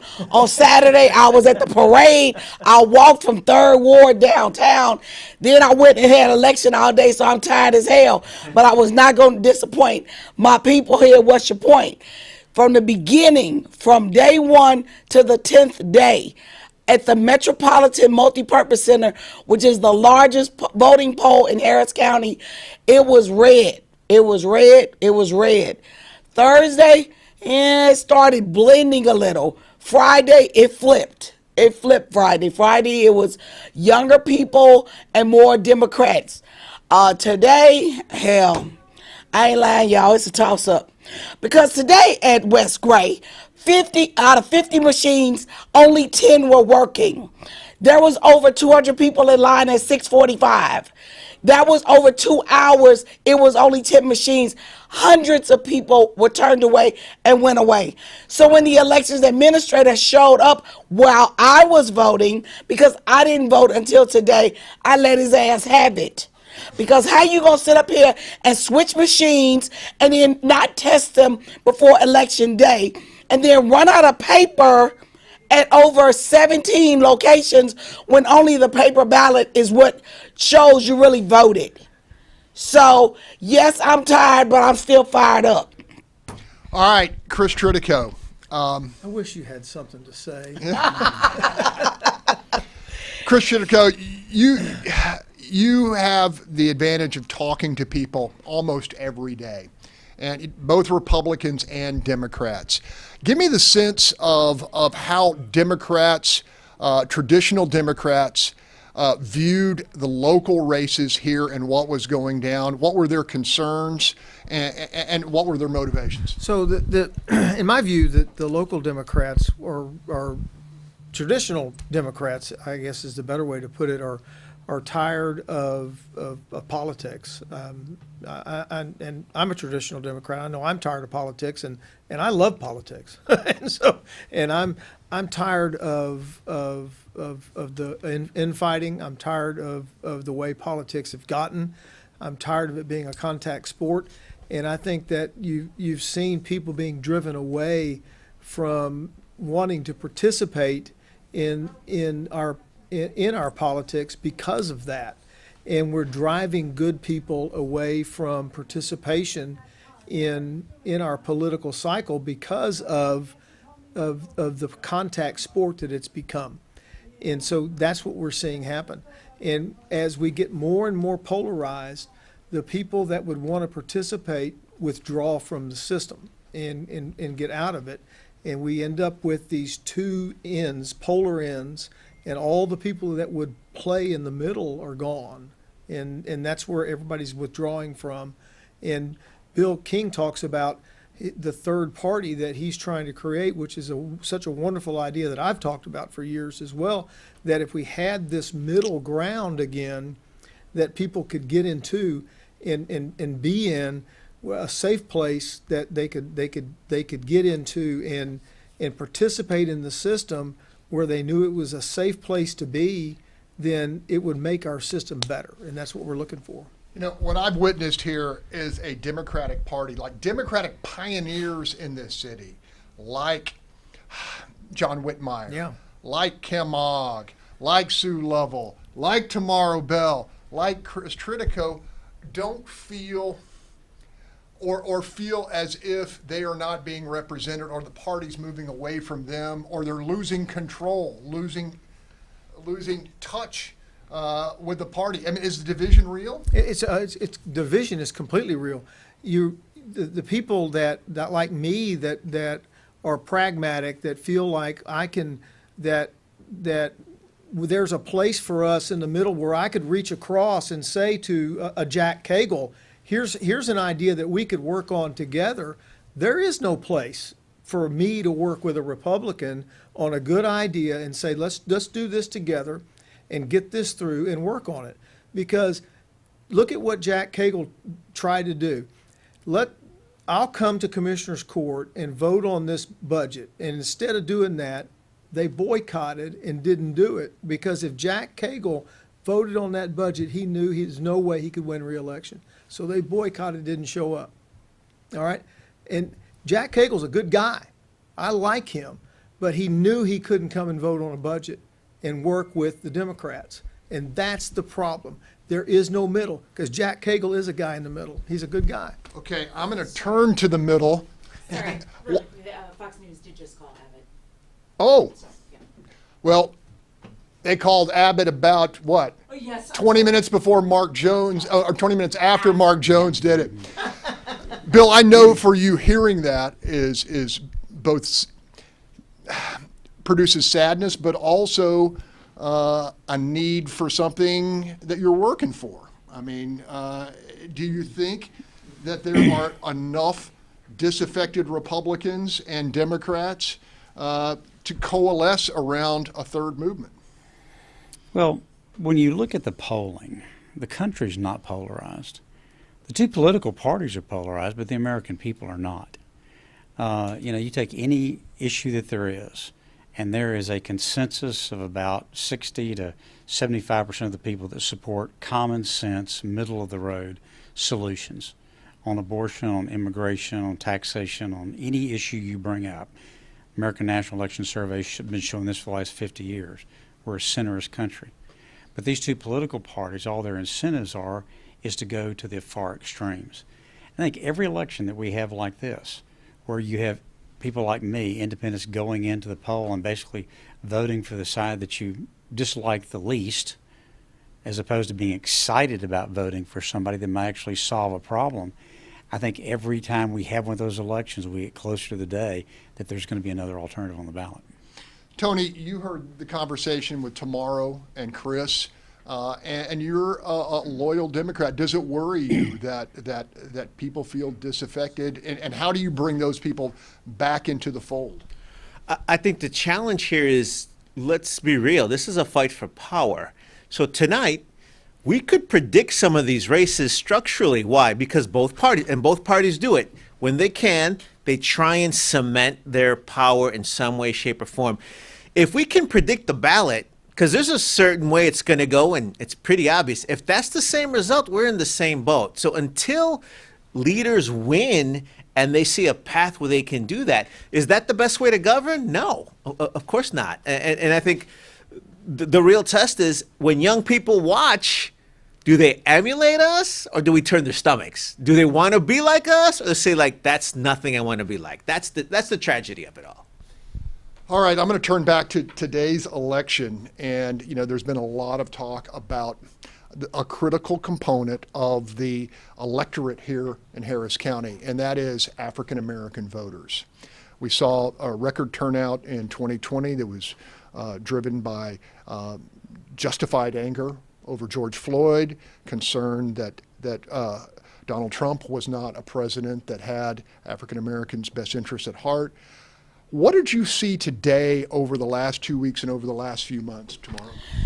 The first 10 days, there was nothing. I saw nothing. I couldn't even find the Harris County Black area Democrats anywhere. The boxes, Sunnyside, Hiram Clark, Acres Homes, the numbers were, they were abysmal compared to 2018, not even including 2020, but going 2018. And I saw them rise on Friday. I saw the numbers go up on Friday. and that was the first time I saw numbers that were even in the realm of where they were in 2018. But when you look at it, that number one, the messaging of the Democratic Party, it was just not there. You know, you got Beto running and Abbott running, and it's like, you know, is Beto talking to them? Not, and obviously they didn't hear it. Abbott surely was not. Then you got the Lena Hidalgo and Alex Miller. Was Lena talking to him? No, Alex. So there was no. Why go? They're like, why go? I don't have a state race. No African Americans in the state. And then the division between the black and brown community is a real thing. And that is a tragedy, because that one will definitely kill the party. Because if you're going to take, if you're not LGBT, I'm not voting for you. Oh, if you're not white male, I'm not voting for you. If you're not Latino, I'm not voting for you. If you're not black, that's going to kill the Democratic Party. That division will not make it. It will not. Same thing you saw with the Republican Party. You had the Tea Party, then you had the regular Republicans. Now you got the FAR, the MAGA, and then you got the moderates. A divided house will not stand. It will not stand. And I want to see how this shakes out tonight here in Harris County, because as I said, I know that the African American vote is down, and I want to see how it affects the races. Look, Chris Tritico, this week, I opined some degree on what's your point about how this election was a referendum on 4 years of leadership by Lena Hidalgo and her Democratic colleagues, whereas Alex Miller has presented herself as an alternative and one that many people feel is competent and unbeholden. But do you see it as something of a referendum on this particular young county executive?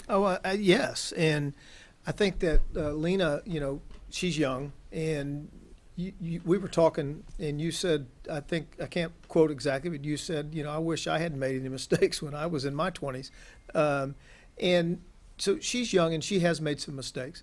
But I know Lena, sort of, and I think her heart's in the right place, but I think that she has made some youthful errors. If she wins tonight, and she's ahead right now, if she wins tonight, I hope that the mistakes she made in her first term, she learns from those, and she realizes that she's the head of the county, and that when she walks out and sits in the middle seat, that means something, and that she's in charge, and that she's the one that gets to make the decisions. That it means something to be the county judge, and when you're the county judge, you're the one that gets to make the final call, and that is a position that you earn, and you ought to be the one that makes those decisions. And I hope that she's learned something in this. If she gets the chance to do it again, she ought to learn how to wield that power in the right way. And I don't mean with an iron fist. I mean to learn how to use that in a way that benefits everyone. Tony, you've been a longtime supporter of Lena, and this is going to be a close race, and she may not win at the end of the night. Has she been treated fairly, and do you think she passed the test? Well, of course, she's still human, so she's not perfect. She's going to make mistakes. She is young. I think she did a fantastic job, especially what was handed. But I think here's the challenge, kind of like to Chris's point, is that structurally, it's designed for her as an incumbent to win structurally. Is it going to be close? It looks like it's going to be close. Perhaps she wins. Well, then she's going to have wisdom to not take it as a powerful force where, if Democrats outnumber Republicans, we don't know that if that will be the case or not. Can you still be fair and balanced to both sides? Because we just spent time saying in this arena, Chris was saying Jack Cagle, if he's seen negotiating with Democrats, the Republicans were going to vote him out. So I think she did a very good job for her. And she's young and new, and I'd like to see her get another chance at it. Tomorrow mentioned the black-brown unity. I'd like to see, I think the communities have to work on that. I think it's got to come from a grassroots neighborhood up, because I was watching the polls at Acres Homes, and it was slow. Like you mentioned, it was slow. Acres Homes, for example, at Lone Star College, Houston North, the student population is now about 40% Latino. Probably if we look at the numbers, the majority of the voters are probably older African-American voters, probably. But it's interesting to see that neighborhood. How do we bring the community together? Because we can't wait for the national politics to do that. So again, in a few hours, we're going to know who the new leaders are. I'm hoping that we have a wave of wisdom for everybody, regardless of who wins, for the best of the county and the state. Bill King, over the last couple of years, you've had a lot of conversations with people who are not from Texas. And I'm sure they've had questions about what is unfolding and what has unfolded here in Harris County. And it's difficult. You could write multiple columns, and you have written multiple columns about it.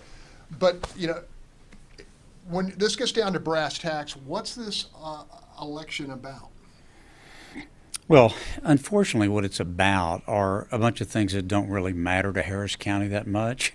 I mean, this is about protection of democracy and abortion, and was there a big lie or wasn't there a big lie?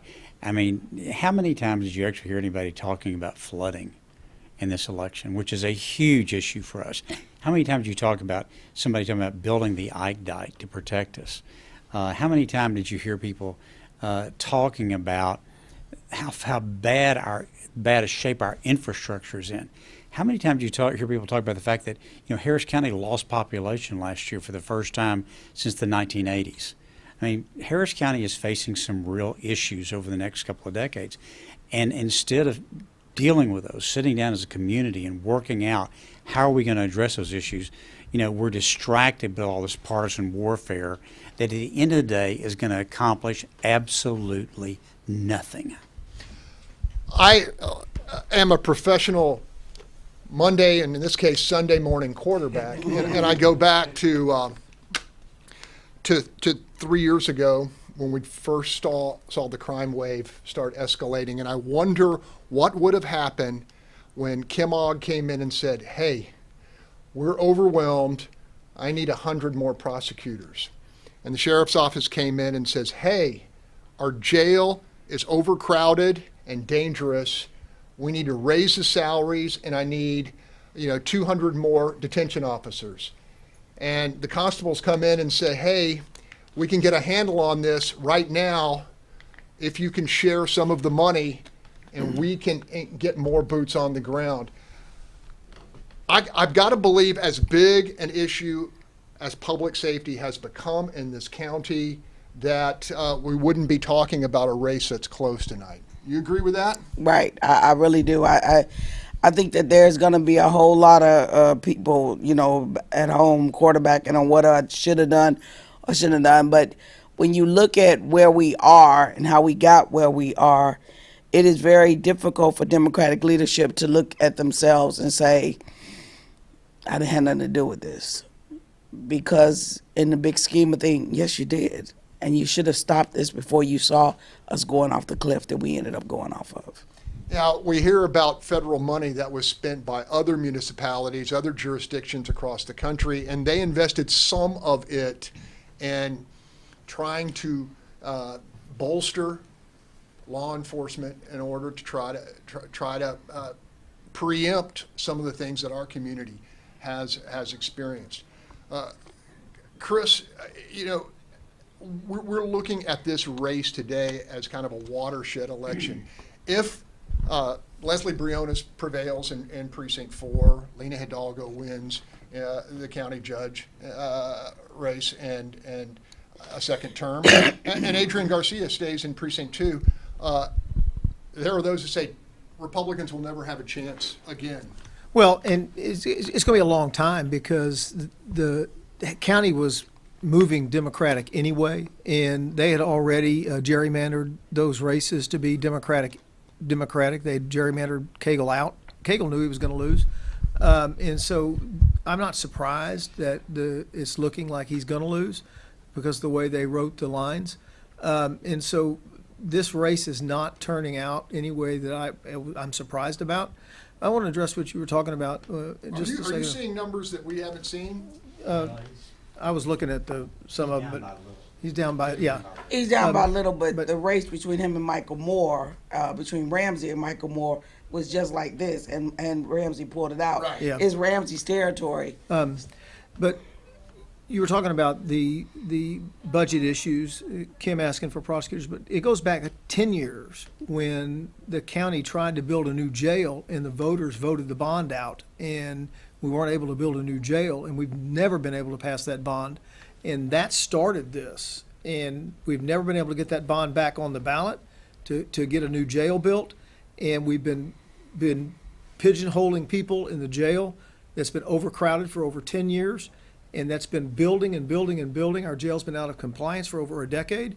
And we've been trying to get that problem solved.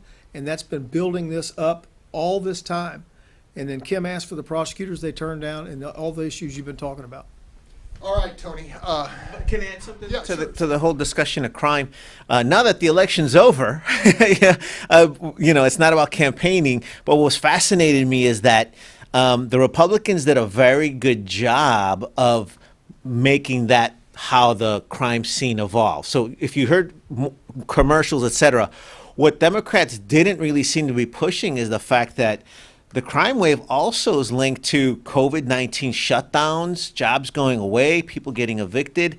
And then the other thing that I was surprised Democrats didn't make more of is that a proliferation of guns now that you don't have to have a license for that. And Mexico is ready to sue Texas because guns are spilling over the border. It's actually ironic.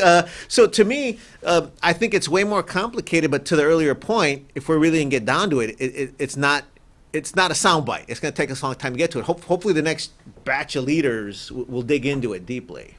Well, I think there was tens of millions of guns in Texas well before a constitutional carry, and I don't think anybody in town who really wanted one couldn't get one. And we can have differing opinions on that. Bill King, as you watch things come down early, what are some of your thoughts? Well, I said earlier today I thought it was going to be very close, and it looks like it's going to be very close. We're talking about these, countywide races separated by just a few thousand votes here, and we've got 350. They're close. And we've got 350,000 more votes to count here, so it's going to be quite interesting. The analysis that was done previously was that going through early voting, about the same number of people with Republican primary history and Democratic primary history had voted in early voting, which means that about a third of them did not have any primary history. And those people are apparently breaking about 50-50. All right. Statewide, what do the Democrats have to do to if anything, can they do anything? Or are they? Is it just? They would have to fundamentally change their message, which they are incapable of doing. You agree with that? Look, I look what Tony was saying. I kept wondering. Number one, they should have studied on the power grid. We had people died. The power grid is still not where it needs to be.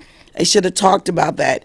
They didn't talk about that. They should have talked about the easy access to guns and the fact that in Harris County, we still are not taking in Medicaid.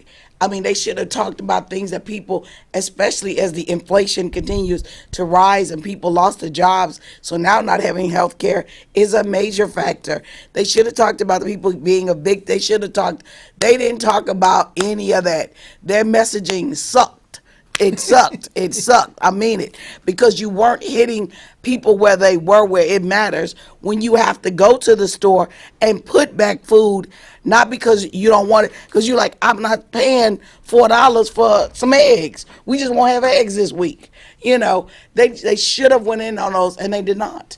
The problem Texas has with the Democratic Party is the National Democratic Party ceded Texas to the Republican Party 25 years ago, and they've never come back in, and they've never tried to make a real strong play for Texas for the Democrats. And until the National Party realizes that Texas can be won if they just came in, spent the money, spent the effort with infrastructure, with spending, with people on the ground to work Texas, not a week before the election, but 2 years before the election, and spent actual money and sent people in here to work the state, the Democrats are never going to win this state again. I respectfully disagree with my friend Chris. You know, it's not about the people and the money. The President of the United States got up 2 nights ago and said no more drilling. Now, that's just not a message that's ever going to win in Texas. It's not just the resources. It's the message of the Democratic Party is inconsistent with what people in Texas believe. Fair enough, but they're still not spending any time or money here. And the messaging is, I agree with too, but there's no resources here coming nationally, while the Republicans are spending hundreds of millions of dollars here every cycle. Tony, well, go ahead if you want to say Well, something. I would say they don't really need to spend the money here. They're spending it in swing states. But it's the same thing on the flip side, which is in Harris County, you know, the Republicans can't get out of their own way because they're stuck with election denying and you know, anti-vax and all these kind of things that the majority of Harris County people don't agree with. I mean, both parties are stuck with these far left and right agendas that, you know, the people don't agree with. Tony, and I think that the perception is, and I think it's borne out by the policies we've seen, that there is a leftward drift of what is the Democratic Party. And having conversations with Bill King, people are coming into the Forward Party looking for a third way from both the Republican Party and the Democratic Party. You know, is it the right path for the Democrats to say, hey, look, as we move to the left, we're going to have folks who can't come with us? Well, I think the other part of what we're saying too is that you've got these national parties trying to impose their national ways on us locally, and it doesn't work. So one example, and we were chatting about this earlier, one example is maybe not everybody cares about ethnic studies. People care about education. There's a perception that if you are pushing for Mexican American studies, that you're anti-military. That's just not plain true. What that means is, if you look on the ground, a lot of Mexican Americans, a lot of Latinos, they were in World War II, Vietnam. So then what we do is we show the community, hey, look, here's a book by a Vietnam veteran. Here's someone telling the stories, old histories of World War II veterans. My point then is that then you find that which brings it together. That's what I just mentioned is like calculus compared to what the National Democratic Party is talking about. And in that gulf, you know, I don't know if it ever gets reached. All right, I want to go back to our local election here in an unprecedented play by an iconic figure here in Harris County. Mattress Mac has put lots of his own personal capital, his reputation, in play here in support of Alex Mueller, and if you listen to him, in support of improving public safety in the community. How big a role has he played, do you think, tomorrow?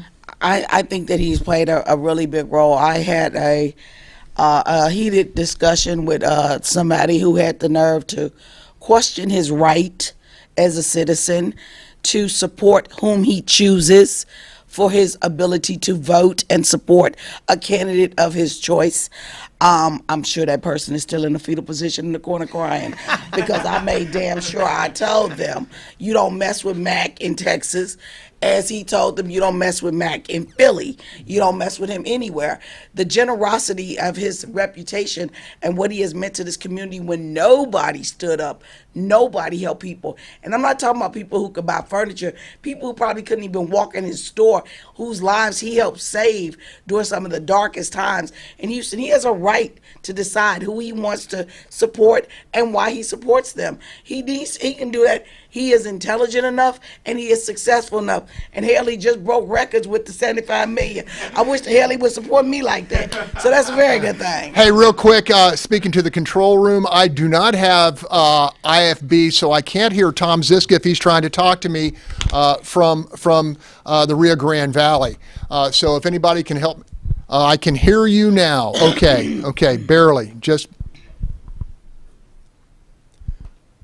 okay, and I'm going to be speaking with Gabby, and Gabby is in El Paso.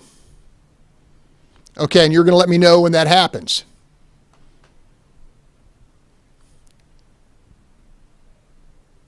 Okay, here we go. We're going to go to and visit with Gabby in El Paso.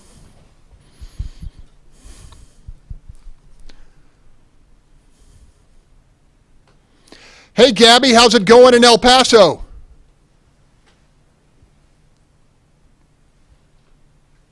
Gabby, can you hear me? It's Greg Grugan. Can you hear me?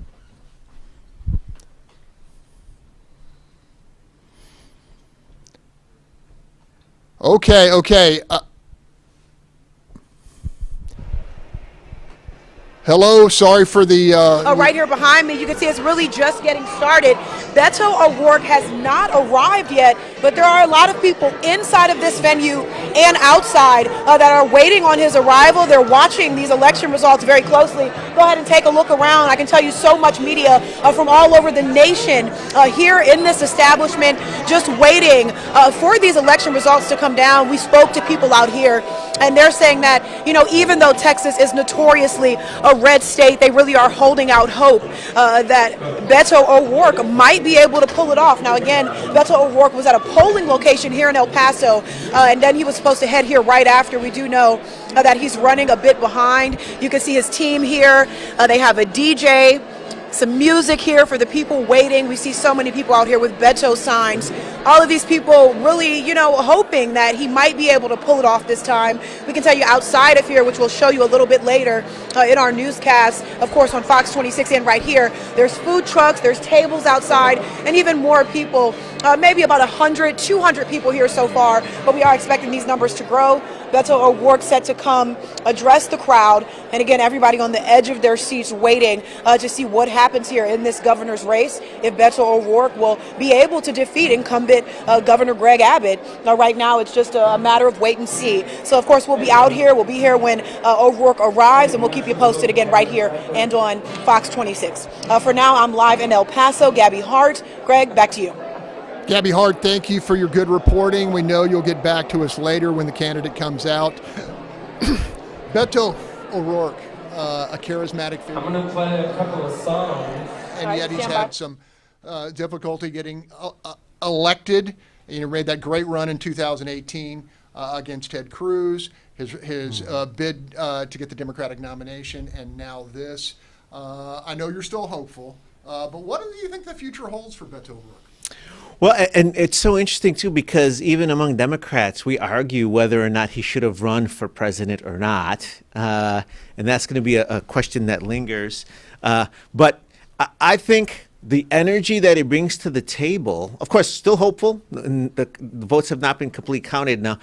I'm always impressed, though, the resilience that he has. He bounces back. And we're talking about what the Democratic Party can do. Beto O'Rourke continues to hit every crevice of the state. I think what he needed was an infrastructure to be built on that, because it's just rebuilding the wheel each time, which is hard. I look forward to him winning. It's not over yet.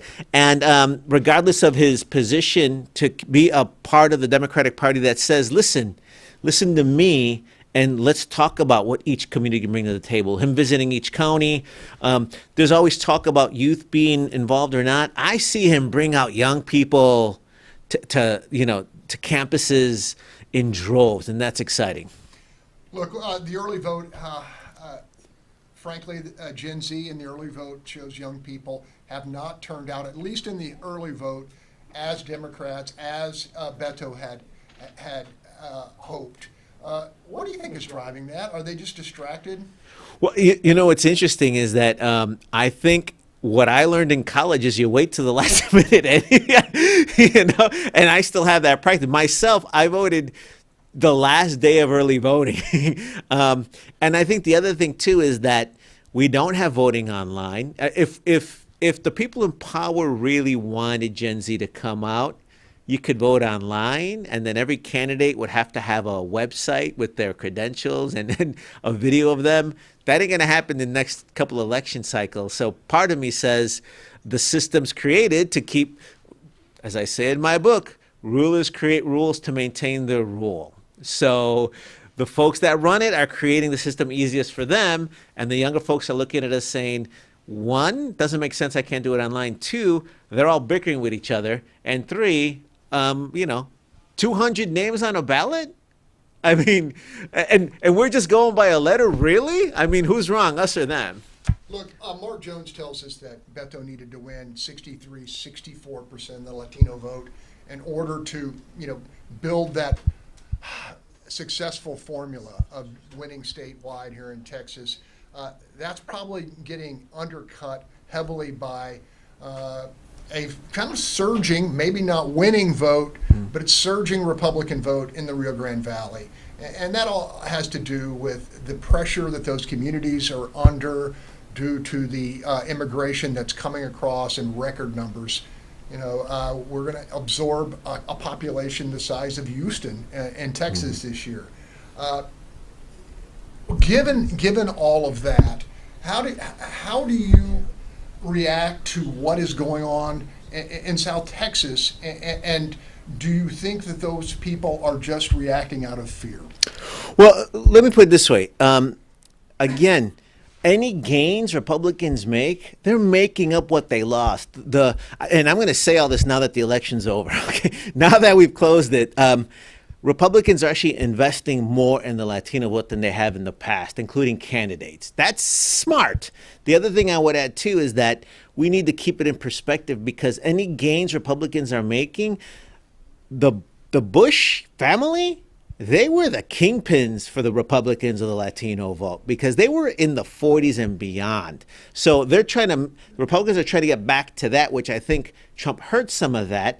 The other thing I'm going to say too is, we said earlier, Democrats aren't coming to Texas. Republicans live here. They have barbecues with us. They meet our families. They come to the quinceañeras. Once you pollinate and talk to each other, you kind of have an insight into what folks want. So there's some of that there as well. So part of me thinks that the Democratic Party, if they really want to keep the Latino vote and grow it, they have to try harder. And the challenge is, like you were saying earlier, the Latino population is getting a lot younger, and neither party really has a game plan to reach those folks. The party that does will prevail, or Bill King wants a third party. That third party may be waiting on TikTok right now to embrace the platform. Look,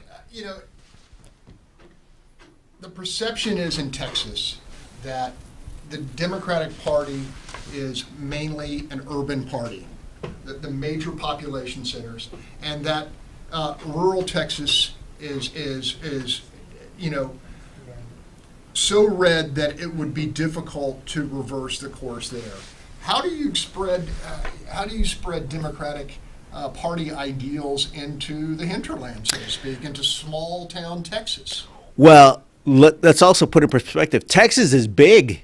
So I do organizing the community now in Houston, in San Antonio, and Austin. That's a challenge right there, because even you're talking about the rural areas, those three urban areas are not the same thing. And what works in one city doesn't work in the other. And I found out the hard way in that I've tried to take the same show on the road in three ways, and it's like, no, you got to adapt it. So what I'm getting at is that Texas is huge. It's a challenge. Just the urban areas, then you got the rural areas, and driving from one end to the other could be 15 hours as well. And you got to recalibrate everything. So it's a big challenge, and that's really it. Which party wants to invest the time, energy, and infrastructure, not just at this election, but where 5 years later, 10 years later, you've got actual candidates from those areas. Right now, honestly, in my humble opinion, neither party is doing hard work reaching the Latino demographic in the rural areas. Really hard, a little easier in the urban areas, but both have a lot of work to do. All right, hey, you guys have been looking over at these numbers. What can you tell us? Anything sticking out, Chris? Well, yeah. So in the lieutenant governor race and in the lieutenant governor race, Dan Patrick is 49% to his opponent 49%. Our old friend Mike Collier, a WIP panelist and contributor. And the attorney general is 49% to his opponent. I'm trying to find it again. There it is. Rochelle Garza is 49% with Ken Paxton. That is. That would turn the pollsters on their ear, because the last poll we had them both of the Republican incumbents leading by double digits. Yeah, that's we were all stunned. That's both of those races, or I'm amazed at both of those races. And that's in the early vote so far? That's with 7%. 7% statewide. Wow. We are talking about an economy going into likely recession and a lot of economic uncertainty. What is the message that people want to hear? What kind of assurance do they want to get? You spend a lot of time in the neighborhoods tomorrow.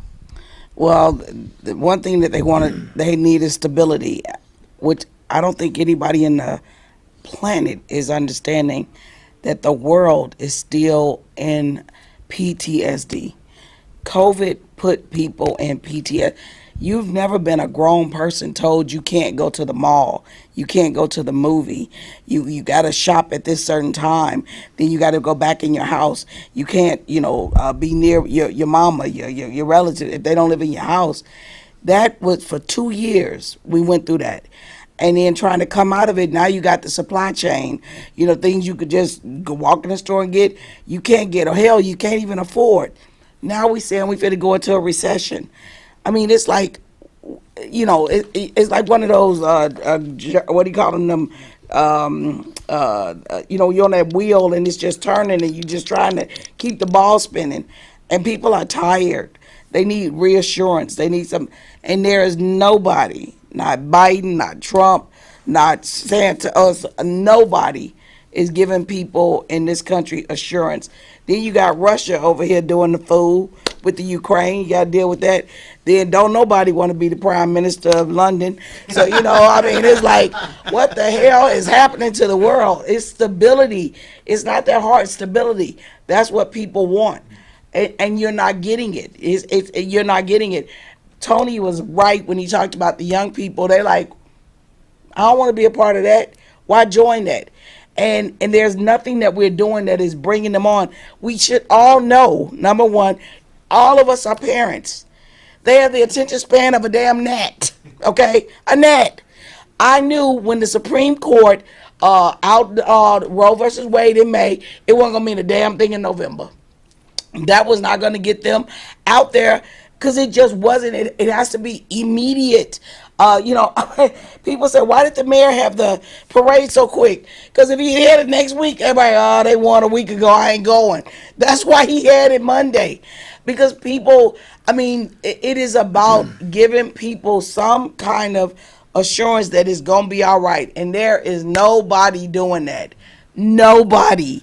Not anybody. Let me tell you, Chris, I'm going to let you take this for a second while I sure. communicate with executive producer April Meek, but you've Okay. done this before. So yeah, sure. So I'll tell you what I think people want to hear is they want to hear assurance. They want to hear comfort. I remember when after 9/11, when George Bush, who was not the most comforting person in the world, but he went down to the site and he was standing there with a bullhorn and somebody hollered out in the crowd, "We can't hear you," and he held that thing up and he said, "I can hear you," and everybody applauded. It was comforting.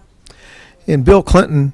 Barack Obama went down and met with some families after a mass shooting, and he was talking to these families, and he walked up to this mother and father that had lost their child, and he grabbed this lady, and she just fell into his arms, and he held her, and she sobbed, and he talked to her, and his people came up and said, "We have to go," and he pushed the guy away, and he just sat there and talked to her. And I saw the father interviewed later, and he said it was the most comforting thing that we've ever done. And that's what people want to hear. Yep. Is they want to hear that everything's going to be okay. Yep. And that's what they want from a leader. Is they want a leader to tell them this is going to be okay. All right. Hey, my good friends and respected colleagues, thanks for sharing this time with us tonight. You bet. We're going to go do the big broadcast now, and we'll see you all soon. Yes. Thanks for See having you us. Sunday. My friend Chris Tritico, Tamara Bell, Tomorrow Tony Diaz, she'll have something. and Bill King is still in the house. All right, everybody. Thanks for joining us on the webcast. Thank you.